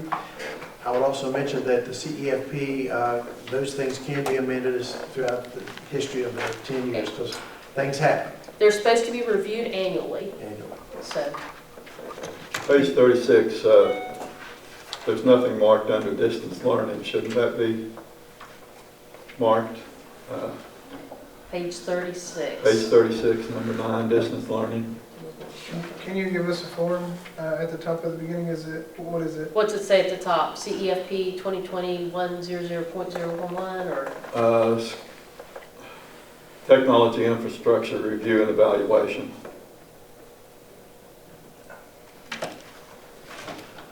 So that technology infrastructure was completed by ZMM, that evaluation, and they found us to be proficient and not lacking in any way. I'm not sure which one he's talking about. It's hard, I can answer the question once I see exactly what you're talking about. Yeah, let me see what form they're on. We are not going to be offering. See, all these are X except distance. There's nothing under distance learning. And we do distance Oh, learning. yeah, that was, That was one of them, but we had, We're not planning yeah. to do the distance learning other than going through the SESC, get an MOU with SESC. The form he was looking at was asking if it was capable, and he Oh. caught it, I forgot to mark yes. So I Which will- one is thank that? you. I So didn't you see know. the form. I'll find it, I know exactly. You know which one I it think is? I do, yes. Page 35, under personnel plans. I don't know which one. Do you see a top? I just wondered if it should be emphasized there that teacher placement should be concerned with where they're most needed. I'm sorry, can you repeat that? I'm trying to find where you're at. Oh, page 35, under I don't know what page. personnel Where plan is finding F. these pages? So it's she scanned them all into one PDF for him instead of having them separated out like this. Yeah, but they have a divider sheet between it. So go back and look at what divider sheet. A divider sheet, because I'm not sure. Yeah, I scanned it as one PDF, but there's dividers between. 100.013, educational plan, personnel plan. Okay, all right, now we're on the one. Okay, now which one are you talking about? I just wondered if it should be included there that we need to be concerned with teacher placement where they're most needed. Sometimes, like third grade teacher at Gully River. You know, if there are no third grade teachers at Gully River and there's an opening and someone applies, then they should be placed at Gully River. Well, we can't do that. Uh-uh. We can't do that legally by 18A. They have to apply for the posting. We have to post it for a specific school. We can't just, we'd have to hire an itinerant third grade teacher. So we can't just say we're going to hire third grade teachers and you're going to go to this school and you're going to go to that school. We have to post it for that school. We can't say that we need you most right here, No, and but we don't need you here, so No. this is the job that's open. no. Oh, only if they're RIF. You can RIF a teacher. But even if they're RIF, They still But they still have to apply. have the option to, they have to apply. They'll be able to Do you want to come up here? yeah. preferred recall, and then they can choose to accept or decline that position. The only time we We can, took a physical science major in chemistry and physics and put them in biology, when we need a chemistry teacher at Richwood High School. but they applied for the biology. We also need a biology teacher at Nicholas County High School. But they weren't certified, they weren't qualified.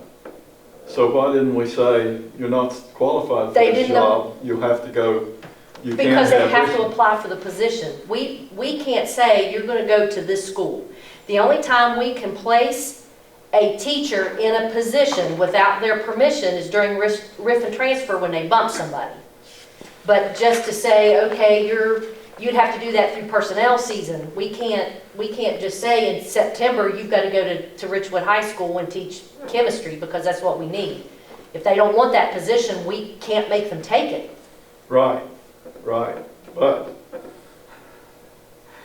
yet you can say, even though you're not certified in biology, we'll let you have the biology job. Well, that was pending WVDE approval. So they would have to take, before school starts, they would have to pass that praxis and get that endorsement added. And we're permitted to do that under the statute. And so they signed for that job. They actually applied for that it. job, yes. That was the job they wanted. Yes. That was the job they wanted. And actually, I will say it's on the agenda tonight. Actually, that person has now declined the position over the weekend. We got an email saying that they will take another position in another county, so they're not even coming. So I'm gonna have to be reposting that position anyway. Yeah, we can't just force teachers to go where we want them to go. They have a right. They apply and Well, we could be selective in what we advertise, couldn't we? Well, but if we have a vacancy, we have to post a vacancy. We can't not post vacancies at one school because we have vacancies in another one. I mean, that's not fair to those students in that other school. Well, can we not post vacancies where they're most needed? But if a vacancy is if we got a position vacant, we need that position or it wouldn't be posted. We don't post positions we don't need. Is there a time limit when you have to post a job? Within 20 days Of the of vacancy, the yes. vacancy, you have to post that job? Mm-hmm, Yeah, okay. so- yeah, yeah. So, and if it's vacant, we need the position. I mean, if we have a teacher resign and that person's been teaching, sometimes when people resign, if it's, depending on the time of the year, we can say, okay, we don't need this position here, so we can eliminate it. But for the most part, if we have somebody resign or decline a position or retire or pass away, they've taught in that class all year, we need somebody in that position. Okay, but you could say, we have a position here that is open and it is advertised, and you might be more suited to that. Could you also show them that and ask if they would be interested in that particular? Typically, and I'll just give you an example, I had a friend of mine who was a teacher in Lincoln County. I mean, I didn't know him well, but he got riffed in Lincoln County and he was looking for a job. So I sent him every single vacancy we had. He was certified social studies. And I said, hey, if you're interested in elementary, we've got these elementary vacancies that have been vacant for over a year. So we do that. But at the end of the day, he didn't apply for those positions because he decided he wanted to do something else. So unless somebody applies for the position, we can't make them take it. So you can't go out and actively try to recruit all of our teachers to go into another. I mean, I give all of the information. I mean, yeah.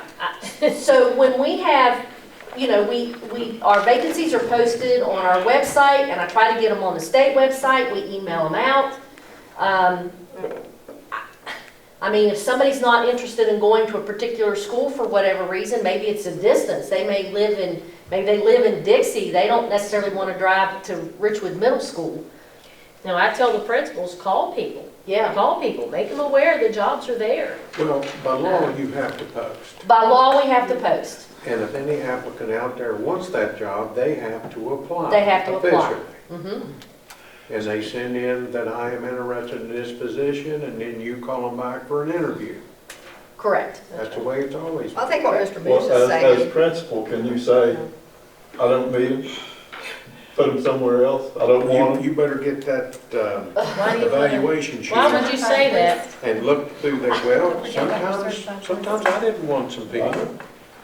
well, I think what Mr. Moose is saying is if you need a chemistry teacher, but you have somebody that's teaching biology and has a chemistry degree also, could you say, hey, I'm going to post this? Would you be interested Well, in applying? and actually, if they're in the same building, you wouldn't even necessarily have They could just to post it, because they can teach. I mean, if they're certified to teach chemistry, they can teach chemistry. If you need somebody to teach a section of chemistry, and you've got somebody in your building that was just hired as a biology teacher but has that endorsement, you can have them teach us a chemistry class. That's up to the principal, can you do that as a principal? I can recommend to the superintendent who I would like to have, but you can't say, because I tried it on that one back there, I wanted to keep her in math, but she wanted to go on, and that's her right.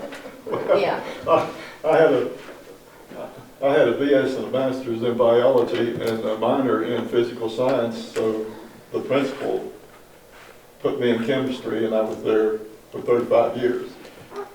But one thing, worry about that, you and I started in a day when Yeah. schools could do just about whatever they wanted to do, and now we have such restrictive You gotta go with the personnel. law. Yeah, they recruited Yeah, us it's back not that then, way and anymore. No. For a certain And if I job, told it's done that someone, way too. if I went to someone and said, well, but I really want you there, and then you get another applicant, I'm not getting in the middle of anything like that. Mm-mm. We run into that a lot more than what you think, though. If you have a one-on-one aide, and their student goes on homebound, and we still have to employ them, they still have to come to work every day, but if there's an absence of an aide at a different school, we, by law, are not allowed to say, We can't make them hey, go. you're going over here tomorrow. We can ask them to go. We Yeah. can say, hey, would you be interested in going? And we have a lot of good employees who say, yeah, I'll run over there. But we have some who say, absolutely not. I'm going to go help the cook make pepperoni rolls. And guess what they did Saw that day? happen. They went and helped the cook make pepperoni rolls, and there wasn't a darn thing we could do about it.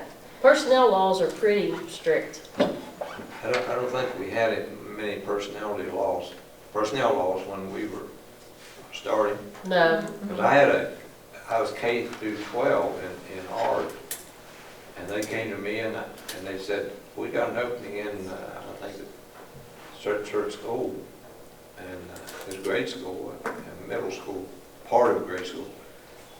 And I said, I'm not qualified for grade school, straight. I can teach art in grade school. I said, no, that don't matter. You're qualified K through 12, that's all counts. Yeah, can't do that now. Yeah.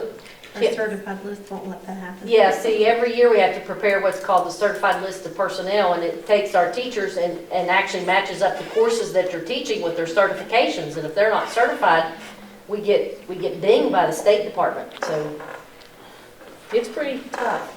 Let's just advertise where we need them the most. Well, how do you But know every- we need them the most? Every vacancy we have, we need. And you have to do it within 20 days. I see what you're saying, but moving right along. You gotta post a job. You don't have a choice. And I know we have certain schools that really struggle for whatever reason to attract, I mean, like Poor Golly River, that we've posted those jobs, I don't know how many times, and they'll have people, they don't have certified applicants applied, or when they do, I know I pulled 2 off because they had 2 people they thought were gonna come and they withdrew their name at the last minute. So I don't know why we can't get certified applicants to apply for positions there and to take positions Some there. of us is just to travel. And, It's not close to. It's like Birch River. Yeah. yeah, They don't want to have to drive across Powell Mountain. if somebody's in Fayette County and they can, and they're looking for a job and they apply for Golly River, but something comes up at Summersville or Mount Nebo or Mount Lookout, they'd much rather work at one of those schools because it's closer to home, or Oak, just across the line in Raleigh County, so. Donna, on page 45, the money that is listed there for the repairs of a new roof or a walk-in freezer, is that part of the money allotted For to which- each school on the You're gonna have to tell us, plan? You see at the top, there scroll should up be to a the top, number. give me the number. Is it 14.2 criteria, or is it, can you look at the top and tell me exactly what page you're on? There's a Because, number. to be honest Well, with you, the same numbers are listed in It about was 4 on different page places. 46-83, but you don't have to look. My overall question is, this money that's going for these things, is that coming from the plan wherever so many schools each year get so much money? Is that where that's coming from? So you had three sections of repairs. One, ZMM went through all of our schools and said, hey, if we build a new school, this is the things we would have to add to these schools to make it meet current codes and standards. So the ones with all those codes and standards, that is, if we wanted to bring every school up to current code and standard, that's what we would have to pay out. Is it realistic for us to do that? Absolutely not. And the state understands and realizes that there's a priority list later on in the CDFP at 16.3 is where our priority list is. So it's not realistic for us to have to put a sprinkler system in Birch River, in Mount Lookout, in Mount Nebo. You're going to need a $500,000 tank, a diesel house, pump house, and you don't even know if you can refill the tank in enough time. So that's what it would cost to currently bring everything up to current codes and standards, but that's not saying that we're going to do that, and that's not in our plan to do that. But the status says complete.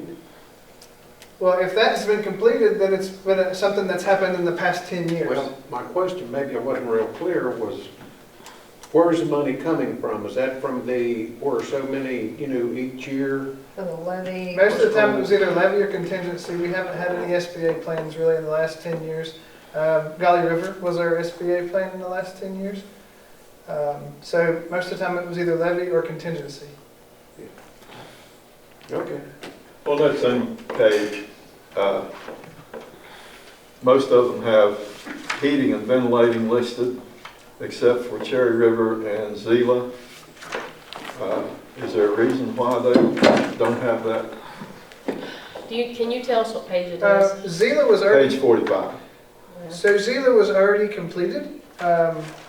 They have new heating and ventilation. We did that project with ESC, and Cherry River will be completed With the new. with the renovations. Okay, I thought that And it might says be- different things in different sections, so it doesn't tell the whole story just on one section. You got, Yeah, that's a lot of jump reading. back and forth. It was a lot of work. It was pretty. That was 86 pages. And a lot of it is just That was for repetitive. advanced board members, not A lot of it was repetitive. us, Fred. I read and Oh, no. I think there might be some contradictory statements here, because it talks about the renovation for Nicholas County High School will be $1 million. However, under the cost to bring facility up to current codes and standards is $3,198,239. Yep, so per the mediated agreement, $1 million was set aside of the FEMA funds to renovate that school.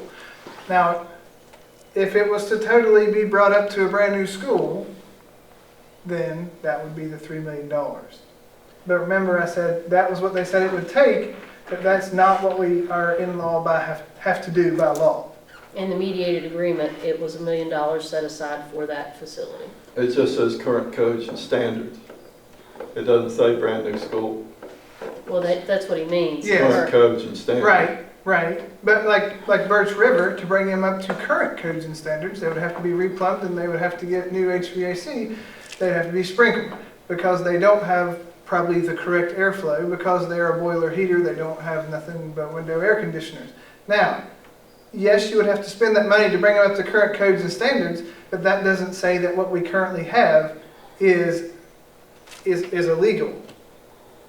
Yeah, what that's saying is if you build a new building, you're going to have to match those. A lot of codes. these schools were grandfathered in. We're grandfathered in saying we don't have to have these room refresh rates with these old schools with boilers.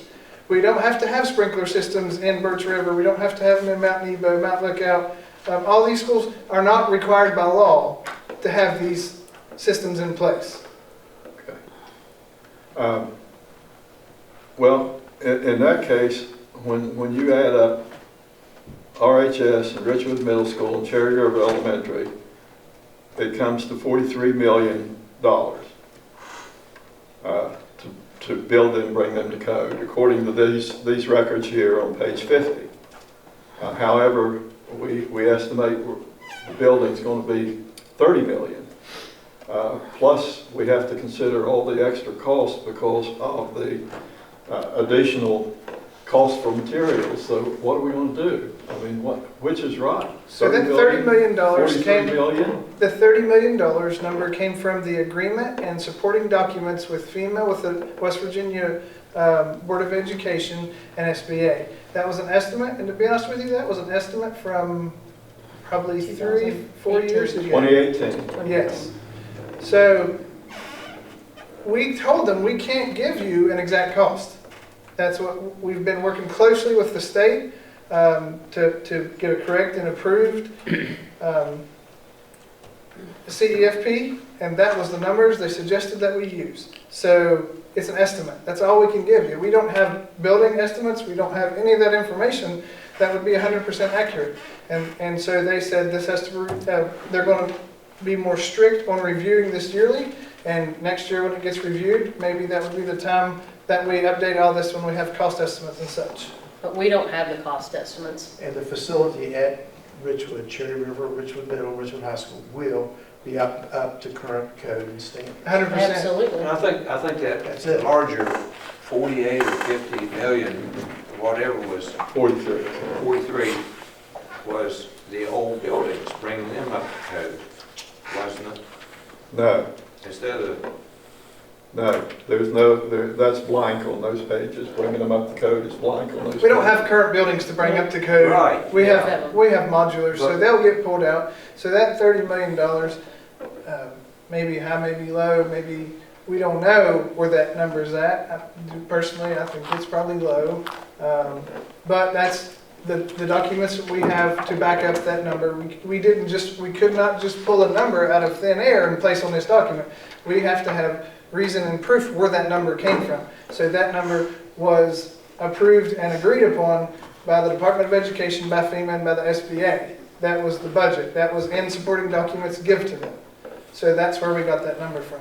And the new schools built have to meet 6,200 guidelines at a minimum, and the mediated agreement.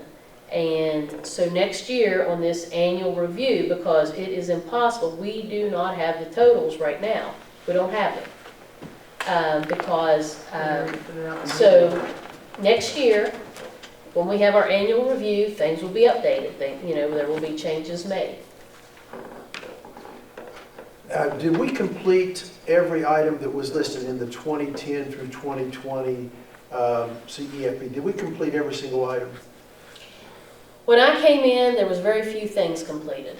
And what I will tell you is that over these past few years, we've worked very hard to meet to make those completions. And what I will tell you is the numbers that they had established, they didn't coincide with what it cost us. I mean, it's estimates. The architect came in, gave estimates for all of that. So to try to hold us to a standard to say that you said this is what it is. No, this is the best that we can come up with. This is an estimated facilities plan. There was a multi-county school planned at Dixie. I was saying, my point is this, that CEFPs are like budgets. You try to think what over the next 10 years would it be ideal to get our school system to the top capacity in every single area. Did you accomplish that in the last 10 years? And the answer is no. No. And you're going to accomplish it in the next 10 years? No. No. These are plans that are required by the state that we go through and then annually, like they said, update them each year to the best of your ability. And you're going to go back at the end of next year and say, we didn't get this done, we didn't get this done, we didn't get this done, we didn't. But we did get this one thing done. But if you look at the financial plan, what you'll see that we have said that we're going to complete by 2030. This is what we've put on our priority list. The first priority we've put on our list is to build our new facilities. That's what we've said we're going to do. We're going to build this. The second priority on that list was to renovate Nicholas County High School so that Summersville Elementary can move into there. What happens if you don't get all of those on the priority list? You go to jail? Nope. That's why it's just an annual update. It's just an annual update. So it's just goals you set for Yes. And work toward, yes. Is that why Birch River, Blade Creek, Mount Lookout, Mount Nebo, Panther, and Zila have a proposed date of 2030 before anything's done? Yes, because our priorities are getting the new schools built. And so And it's not And if we realistic do that it- they were going to be building new schools and going out and renovating all these other schools at the same time. That's not realistic. But we're still going to take care of problems in those Yeah. schools. Oh, yeah. Yeah, so so the plan isn't, it's not our magic ball that we can see the future. This is major facility planned upgrades. That's what your CEFP is. It's not, if the heat breaks down, we're going to go fix that. That doesn't have to be in here to get fixed. We do not have to make an amendment to ensure the workability and safety of a school.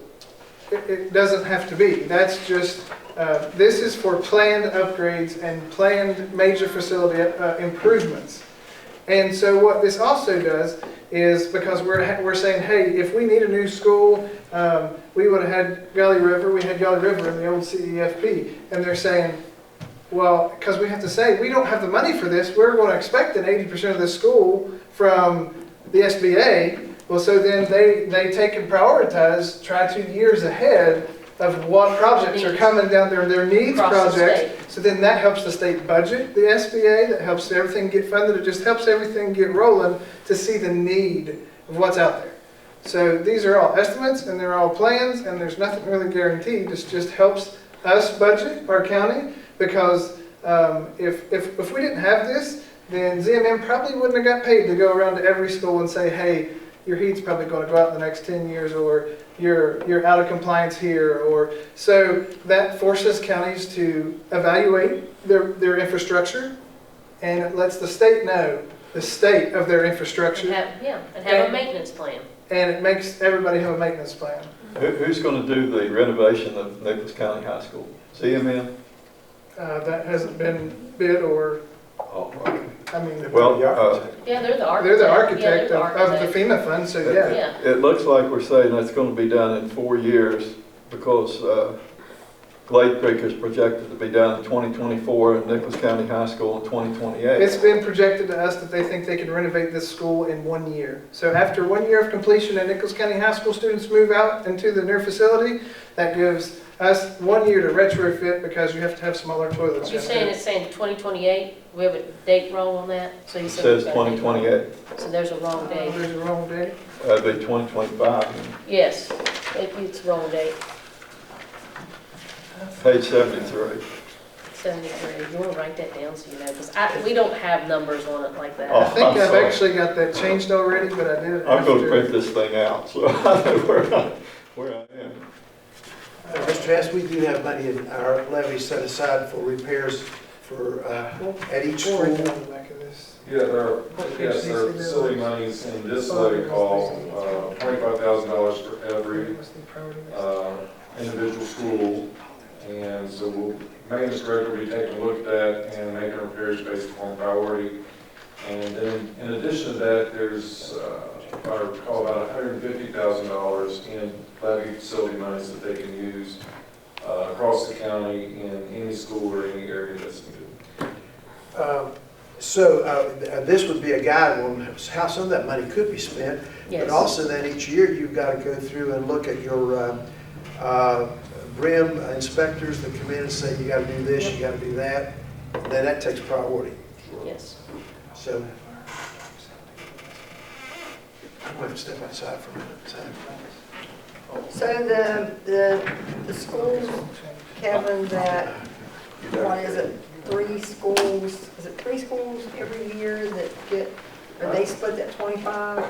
No, it was under the old levy call, we had specific schools identified for each year. We didn't do that with this one, did we? Because we were thinking the new schools were going to come in. Right, so we're just keeping track of what we spend in this category for each individual school. So we can spend a little bit on every school this year if needed, but at the end of this 5 years, we will spend at least $25,000 out of levy facility monies just for that school. So over a period of 5 years, or we can do it all in 1 year, all in last year. One nice question, and Kevin can probably take care of this. This is next to the last page. It says total county SBA funding $150,000, but yet when you add each of the 25,000s up for the schools, it comes to $175,000.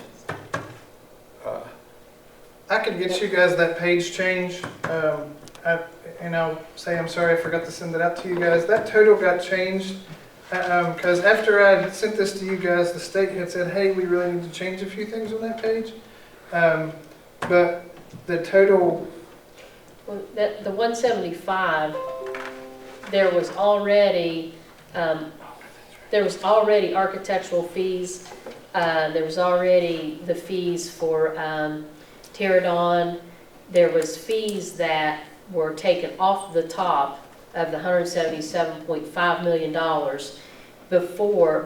When we got awarded the money, there was already a couple $1 million earmarked with services that were provided, which made it 175. So I understand what you're saying, that each school was allocated $25,000. So the only thing that's going to show up on this is the planned projects. Okay, so they still get $25,000, but if we don't have an approved planned upgrade for them, it's not going to show up on this report. So that's why you're not going to add up to 25,000. You're not going to add up to that number because this is only for planned projects. So I'm not saying they're not getting it, but we're just saying that money's not accounted for in this plan. So that was 175. Yeah, I did that myself in the beginning. I thought, well, that doesn't add up, and I said, what is going on? But then I realized exactly we're only putting their amount of money on here if that's going to go to that planned project. Okay, thank you. Any more questions from the board?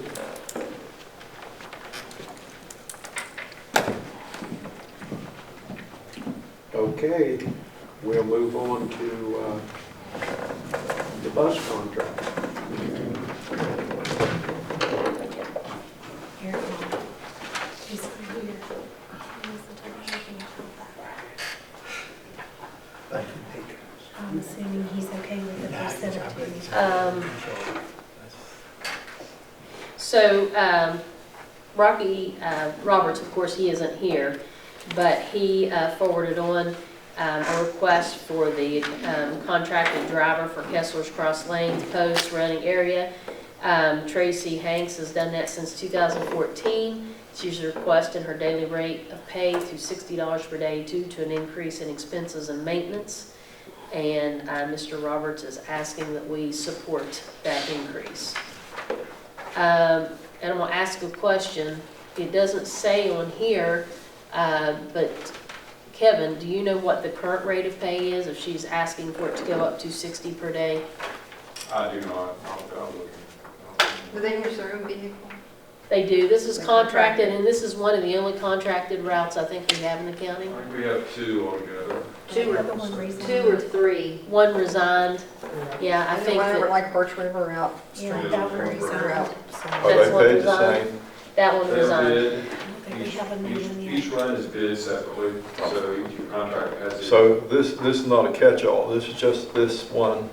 Just this one. Just this one, and I'm going to be honest with you, Rocky is not here, and he did not give me the information, so honestly, I think I would rather wait until our next meeting, because I know that we had discussed that there was one contract. If this was a bid, I'm not sure how comfortable I feel in asking for an increase if that was a bid. So that is, You'd have to rebid, I would think. yeah, I'm not, like I said, he's requesting this, but I don't have the details. And if this was, a bid, I just don't feel comfortable in this. So I thought it was pretty straightforward, but after looking at it, it's not. So I say definitely I don't want to move forward with this one at the time. So just table that one. I would table this till we get more information. They may all want to increase if the. Well, I was thinking that he said that we were down to only one contract, but again, if it was bid, I would much rather, that's not something that we can just increase, but Okay, so you're recommending that we just table that until yes. further information next meeting. Item C, lease with Nicholas County Airport Authority. Kim, did you put that in there? Did you email that to them? She I'm did. sitting Okay. here. I did, and they have a paper copy of it. Okay, I printed all the copies as well. This is pertaining to Air Evac, which is currently located at the Glade Creek property. And they have plans to move out to the airport, but I believe that they're working with the Army Corps of Engineers, and that's a very, very slow process. So they need to continue to use the Glade Creek property for just a few months while they're waiting on Corps of Engineer approval. And so actually this lease is between us and the Nicholas County Airport Authority. And that will allow Air Evac to stay at Glade Creek until such time as they get stuff lined out with the Army Corps of Engineers. It says ending at midnight on the 6th day of October. So 3 months with the right to renew for 3 more months. And after talking with the architect, he said that a 6-month period with them remaining at the site would not be an issue. Will not be one. Would not be an issue. It would not hurt construction.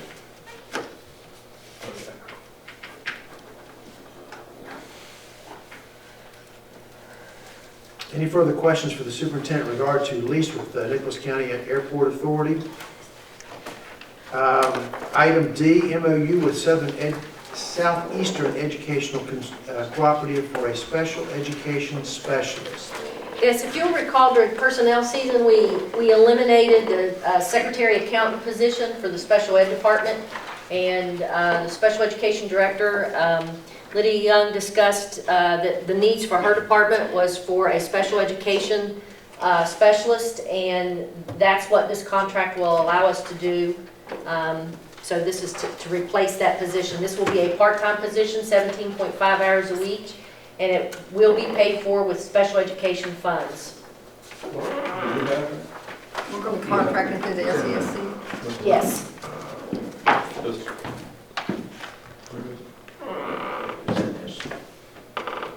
It's a memorandum of understanding.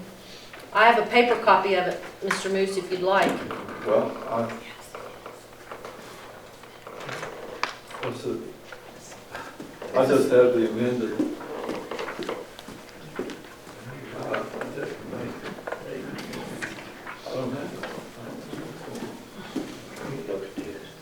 There we go.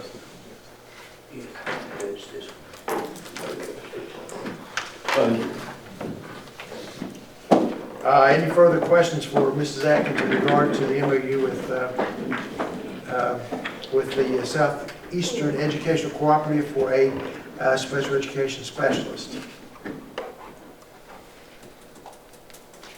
Hearing none, item E, MOU with Concord University for placement of student teachers. Madam, Mrs. Atkins. Yes, I also have paper copies of that if anyone needs that. This will just allow us to place student teachers from Concord University, and actually on the personnel agenda tonight, I've got someone listed for your approval to begin student teaching this fall at Mount Nebo Elementary, so this will just allow us to do that.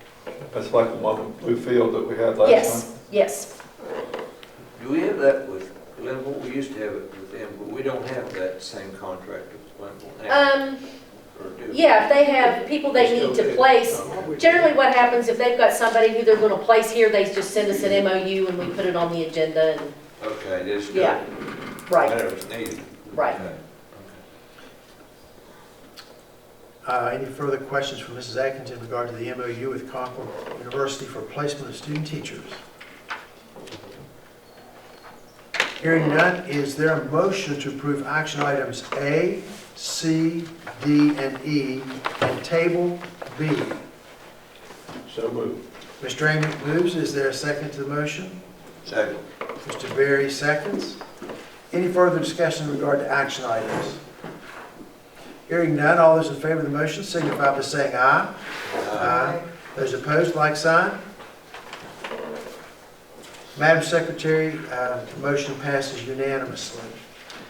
Item 6, consent items. Mr. Hess, if you'll come forward. We had just a few payment of current invoices that we need to get paid, and so I've handed a hard copy out. I believe Mrs. Wainwright has also forwarded those to you as well. Is it basically just clean up stuff? It was some year-end cleanup stuff, yes. Some things we needed to get checked up in June. So we finally got Where did the you get the payment? January's in the mail. Pardon me? Where do we get the payment? Paving, Nichols County High School. We had an $18,000 grant, and so we were able to use that and use a little bit of maintenance funds. And there's a section there beside the band room down towards the dumpster that's always really rough. And It's that kind of the main drive. yeah, so I think that was the area that was targeted to repave.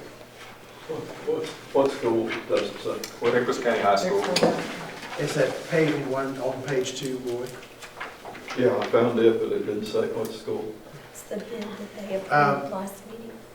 I noticed this is the EMN that we're paying them for the work they do from January through June, or January through, This is just January. That was just Just January. This is January. January at the Cherry River site, I believe. I'd have to go back and look, but That's what it says. just January. They pulled out, didn't they? I think that was held up because didn't they have to go back and redo amend their There's a contract contract? that CMM needs to amend, and so one of the vendors in this pay application will not get paid until that contract is amended. And so instead of holding all the other contracts up, we simply pulled that out and then processed the remaining vendors. So, and just as soon as we get that contract amended with CMM, we'll bring that other one. Any further questions for Mr. Hess in regard to payment of current invoices? Hearing none, is there a motion to approve consent item A, which is payment of current invoices as presented? Mrs. Kaufman moves. Is there a second to the motion? Mr. Berry seconds. Any further discussion on payment of current invoices? Hearing none, all those in favor of the motion signify by saying aye. Aye. Those opposed, like sign.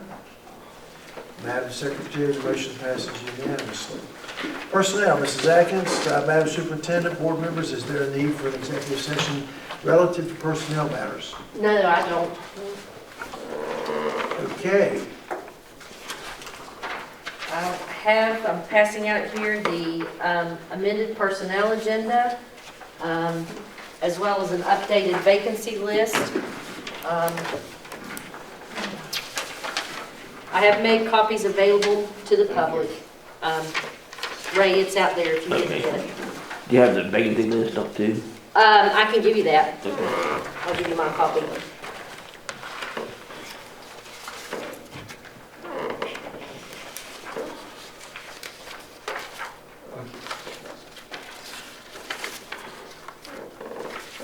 Well, actually, I may have an extra one. Okay.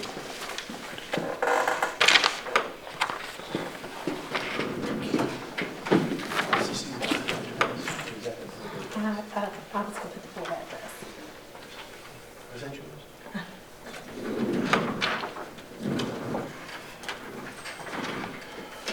So the changes in the personnel agenda are in red. I will read over those. Under professional, we did not have a recommendation for the social studies teacher at Richwood Middle School, so it's been removed. Sam Strawn, employee in the position of English teacher at Nicholas County High School, effective with the start of the 21-22 school year.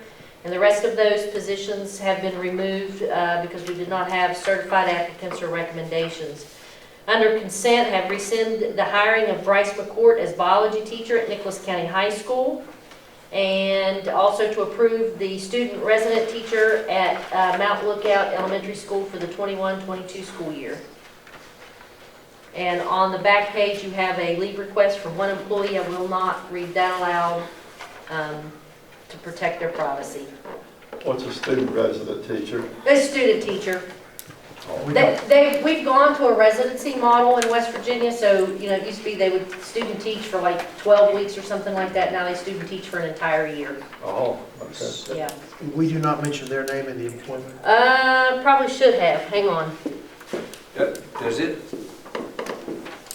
Well, of course, they'd have to take on campus courses while they're doing that student teaching in order to graduate. That usually separate from, oh, I'm sorry. Right, they changed that. So actually, we just had an internal meeting here just a few weeks ago working on what that residency was going to look like. In just a second, I can give you her name. Gerwig, I think, isn't it? It's what? Gerwig. I think so. Hang on. I meant to put that in there. I apologize. Forwarded that to you. So she's student teaching from Concord? She's a student at Concord? She's a student teacher at Concord. Well, I know I forwarded it to you, but I won't find it. And she's running the Mount Lookout? Yes. Can someone tell me how long, when will these be reposted if the jobs aren't filled? Within 20 days? Well, many of these have been posted. Typically, what I do is the principal sends me a job posting request. When the principal sends me a job posting request, I post it. I can't get it to it. And if they're not filled, then it's taken down after? Well, we have to post it for 5 days. I mean, we can post it for longer than 5 days, but by law, you have to put an opening date and a closing date in the job posting. So that's why we end up. I think what he's saying is if we don't employ somebody tonight in this position, do you post it again tomorrow, or do you wait till the principal tells you, or? I wait till the principal tells me, because I don't know why, I don't necessarily know why we don't have a recommendation. So like the principals know they have to make a recommendation. Sometimes they tell me, say, hey, I'm doing interviews. So I generally wait on them to tell me. Her name is Aaliyah Gerwig. So whenever this stuff gets posted, okay, it's the principals are the ones that tell you what they need, is that correct? Yes, Okay, so, and then whenever these postings actually go to the principals, and then the principals send you the recommendation, is that correct?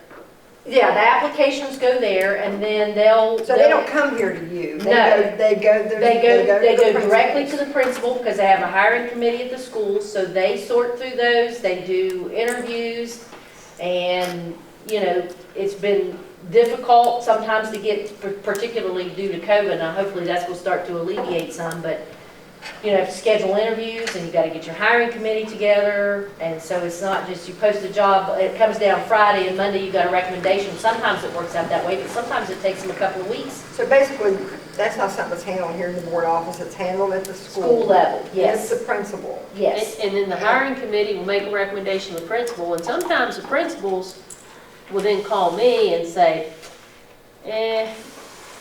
this is who they're recommending, but I don't wanna. probably not a good fit for this school. So then I take that information back, and then I make a recommendation to this board. They don't always go back to their committee and say, folks, they're not right for this school. But they'll call me and say, I can't. Well, they have the comment section, so the principal can approve an I person, and they can approve that person, and then the comment section, they can say that the hiring committee voted for this person, so it's documented. Yeah. Typically, though, what happens is the principal will go along with the recommendation on paper, and then if they have a problem with that person, they'll just pick up the phone and call us.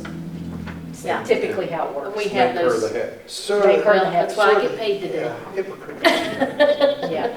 That's what I get paid to do. But I will say that most of the time, the principals and the hiring committee are in agreement. I don't Most of the recall, time.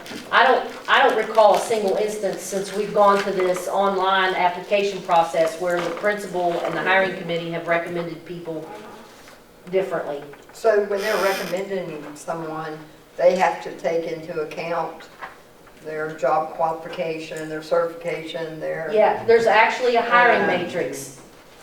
There's a hiring their matrix. seniority, Right, all that stuff has to be taken into account. yes, Why do you want this job? yeah. And we've had situations of, you have to do background checks, and sometimes we do additional background checks. Mhm. That is a big thing. That's whether the person Pretty is big, employed. yes. Yeah, we've dodged some bullets sometimes because we've said, at this office said, whoa, wait a minute, we're gonna check this person out, and then we go find things out and say, yeah, we're not hiring this person. When we get these MOUs and the student teacher, we're really not benefiting.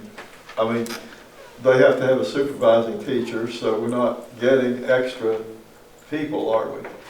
No, but I guess the benefit is that this person is gonna graduate from college as a certified teacher, and they'll be looking for a job. Maybe we can keep them. Maybe we can keep Maybe they them. like what they, That's what we're hoping, that we can keep them.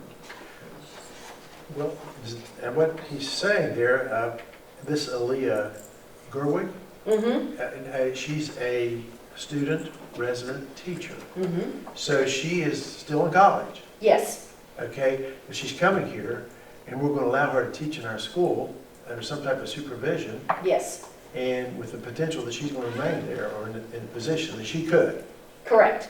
And so, yeah, The question earlier asked, are they still taking college classes while they're teaching? I'm sure that depends on the situation. I don't think so, because they'll Isn't be, that part of their teaching? They finish all their classwork until before they they've take. changed the student teaching model.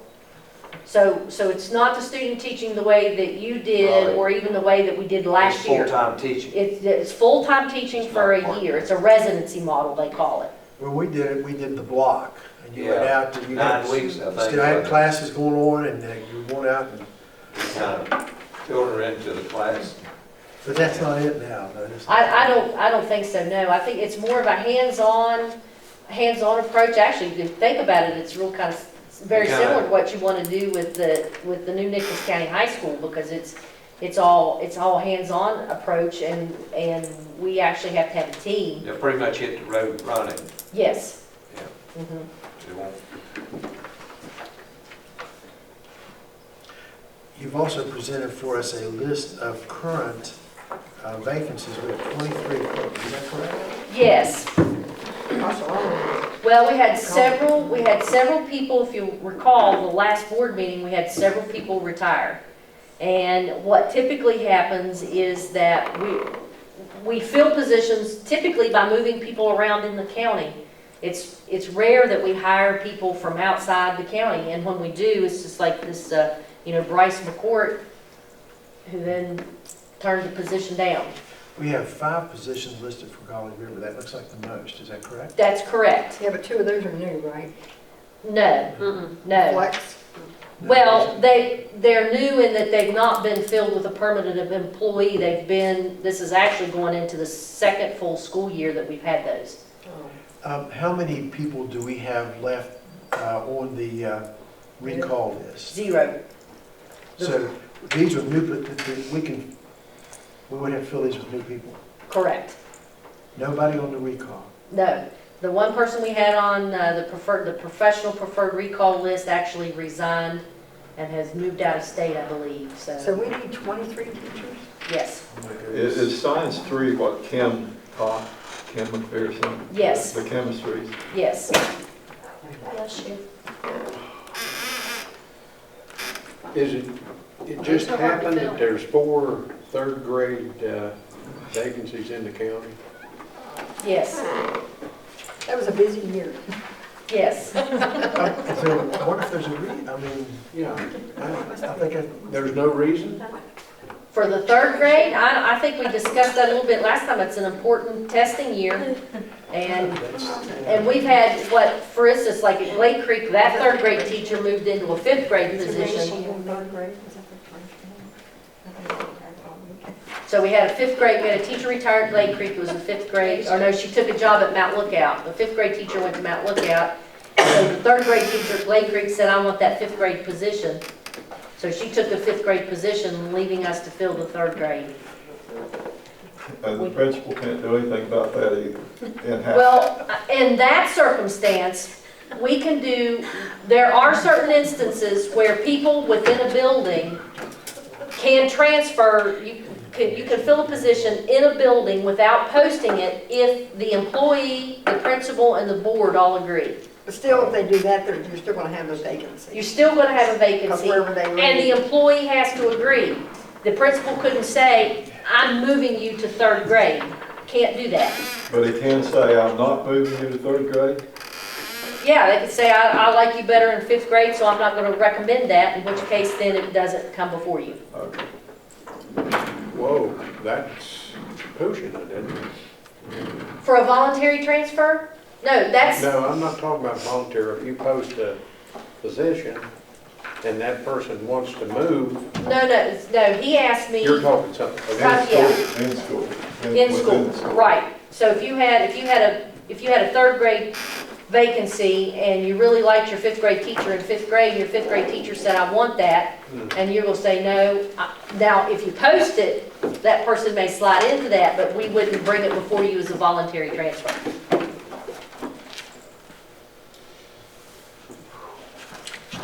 Any further questions for Mrs. Atkins in regard to personnel?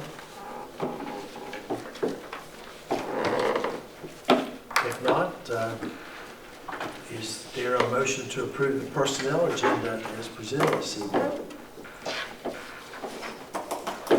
So moved. Mr. Amick moves. Is there a second to the motion? Second. Mrs. Kaufman seconds. Any further discussion regarding personnel matters? Hearing none, all those in favor of the motion signify by saying aye. Aye. Those opposed, like sign. Madam Secretary, motion passes unanimously. Madam Superintendent.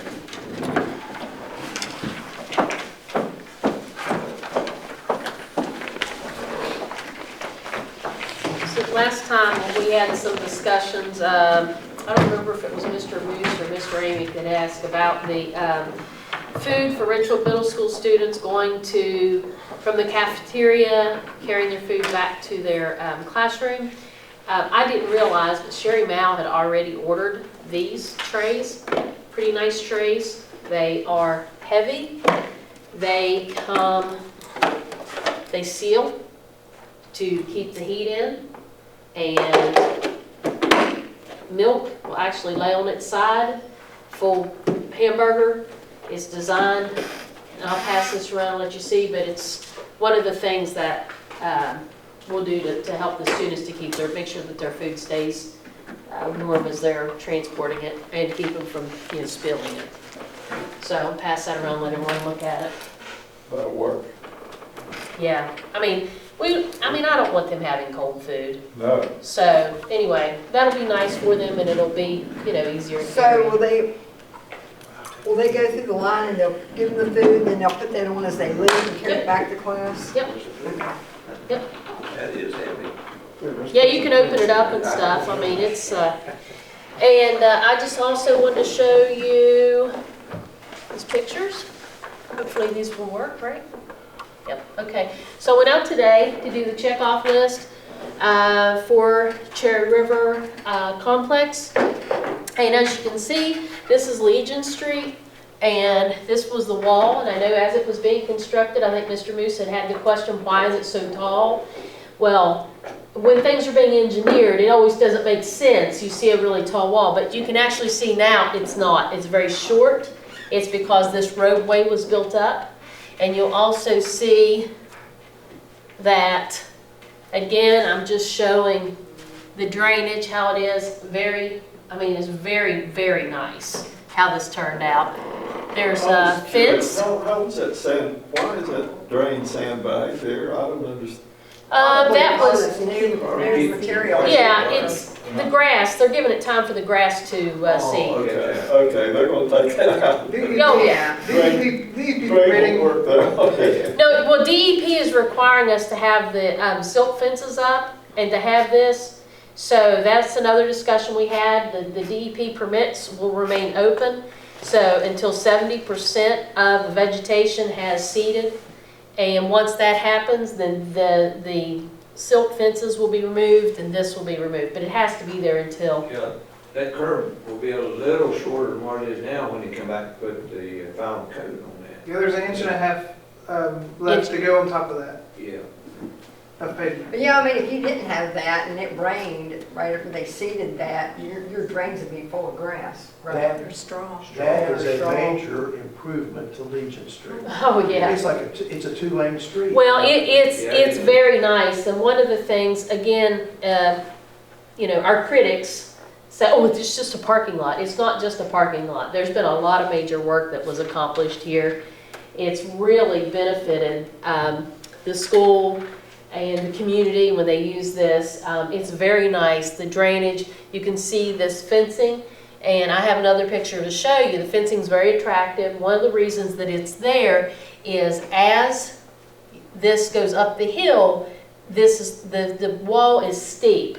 And without that fencing, a child could easily fall over and become injured. So that's why that there's fencing there.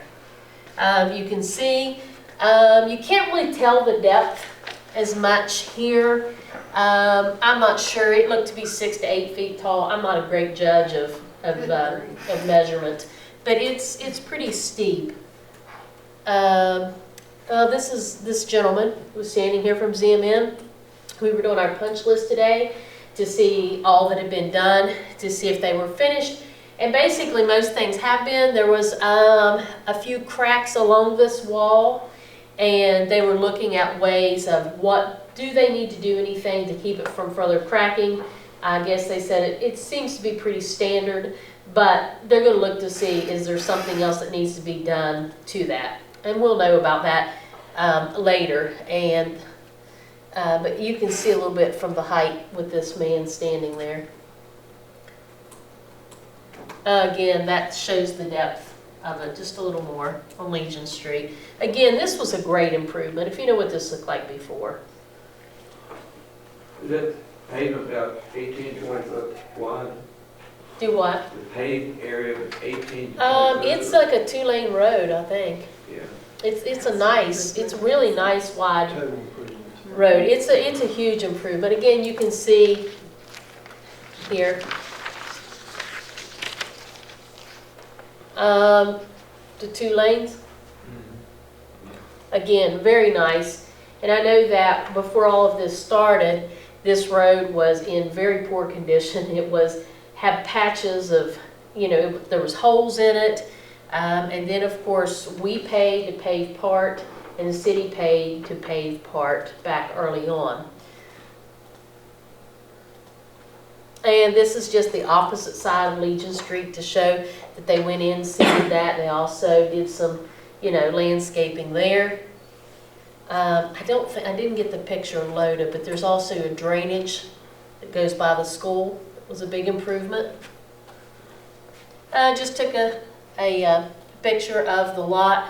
There's 124 parking spaces here, even after that large area was removed. 150. 124? 150. You counted 150? Okay, they told me today. I counted the handicap parking over through there too. Okay. And so you counted 150 just from this? I did. Well, that's good. Well, today when I asked, I didn't count them.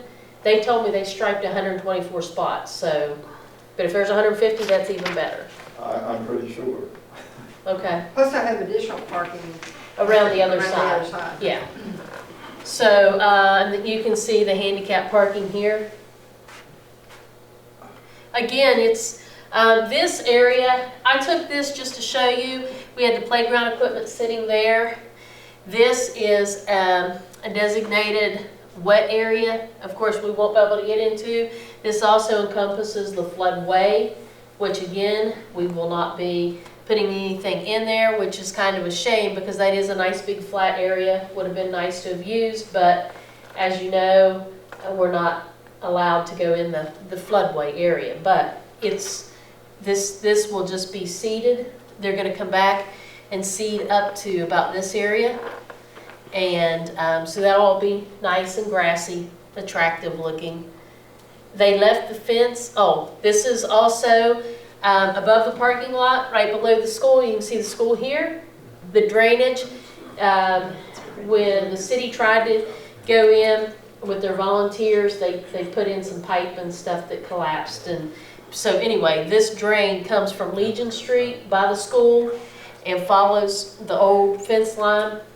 And like I said, very attractive, very attractive. And that comes out to the river? Yes. So again, this is something that I hope people look at this and realize that we're trying to make things nice and pretty. I mean, a person, I guess, could have gone in and just done an old solid wall, but that's not, this needs to be attractive. Very attractive. It is. So, how many people will say that? Mr. Moose, do you think that's attractive? Yes, ma'am, sure. So, I mean, it's just that, it's nice that people recognize that we're trying to make it nice, you know what I'm saying? Are they going to put a wall between the lumber yard and the school, or is it going to stay fence like it is? No, I'm not really sure, to be honest with you. We can ask the architect on that, and they may be putting something there. I'm just not 100% sure. It's pretty good the way it is, but Yeah. I didn't know whether they decided. That's a heavy wall though. Those blocks that stack and Yeah, they that's a lock really in nice, together, yeah, and they're probably that wide. yeah, it is nice. Huge. And again, this is just another view of the area that's going to be grassed, going to be seeded. And I just took another view of the wall. Very nice. And again, I was just standing taking a picture view of the school. And when the pods come out, they'll come out this way along this road. And again, just another view.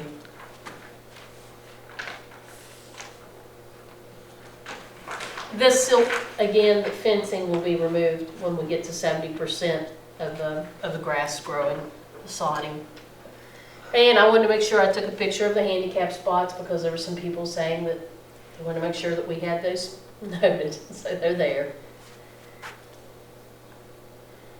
This spot, I asked, I said, why did you do that? And they said that was for, if they had had a spot marked there, that would have been very easy for a vehicle to have been hit. It wouldn't have allowed the clearance needed. So this area will be grass.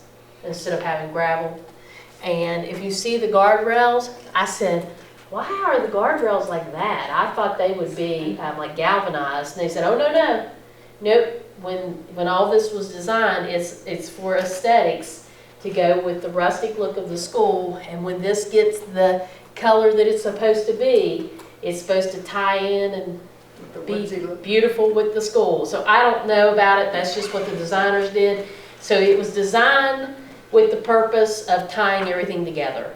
So that's all I can tell you about it. I don't know. So. I'm sorry. So, I'm not laughing at you, I'm just thinking, my son who works for the state road and supervises construction, looked at that and he said, where'd they get those rusty guardrails? well, they were, if you see some of them, you can see that some of them have not rusted yet. It's just the bare metal.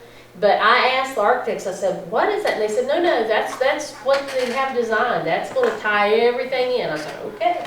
I don't know, but that's what they say. Does that mean the building's going to be rusty when well, I asked that. I said, I don't We may think, all be rusty. I said, I don't think I approved for anything to look rusty on that building. And they started laughing. They said, trust us. The designers have that all figured out. I said, okay.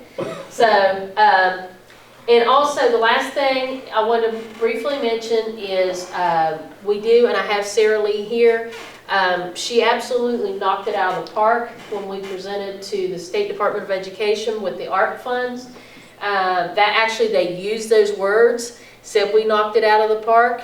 And Chris Hanshaw was with us and Tracy Chenoweth. And we all presented. It went very well.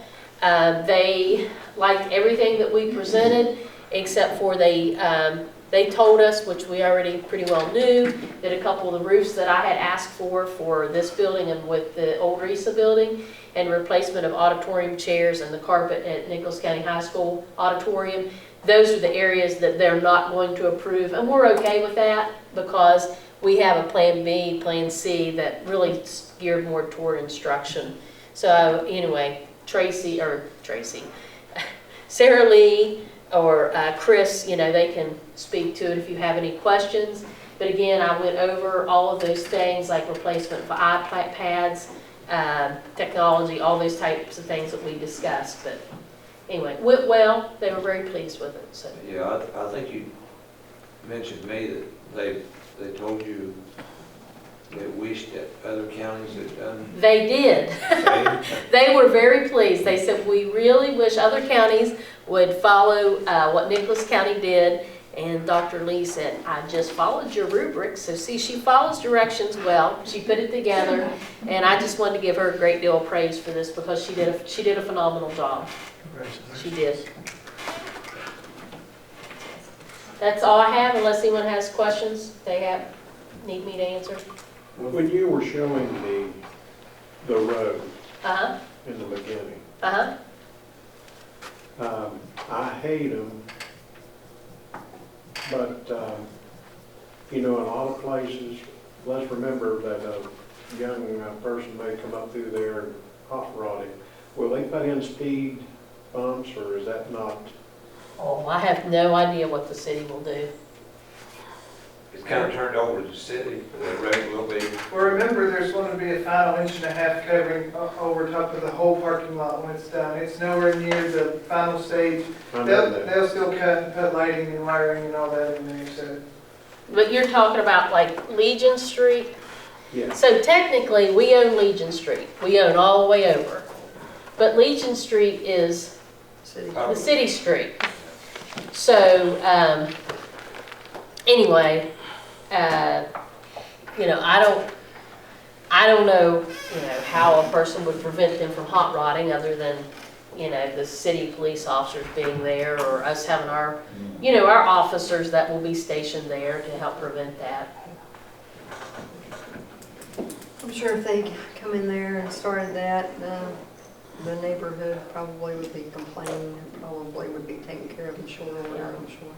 It's really nice. It's really nice. A few years ago, before the Watergate was torn down and all that, it just looked depressing and it wasn't nice, but it's nice now. It's really attractive, it's very usable.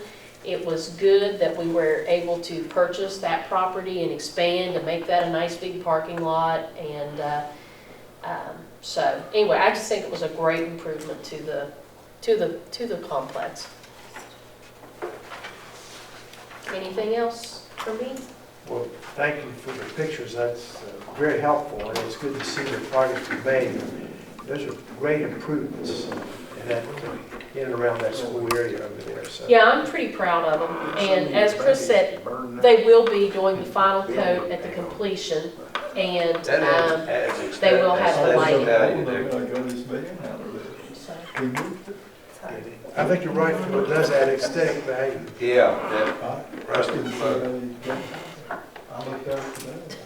Okay, item 9 on this evening's We're agenda. not allowed to talk about what we're talking about in public. If there are no further questions for the superintendent, item 9, reports. I don't have anything on the SESC this time. Mrs. Kaufman, do you have anything on Bright Horizons? Okay. Madam Secretary, delegations? No, sir. Board members, items for future agendas?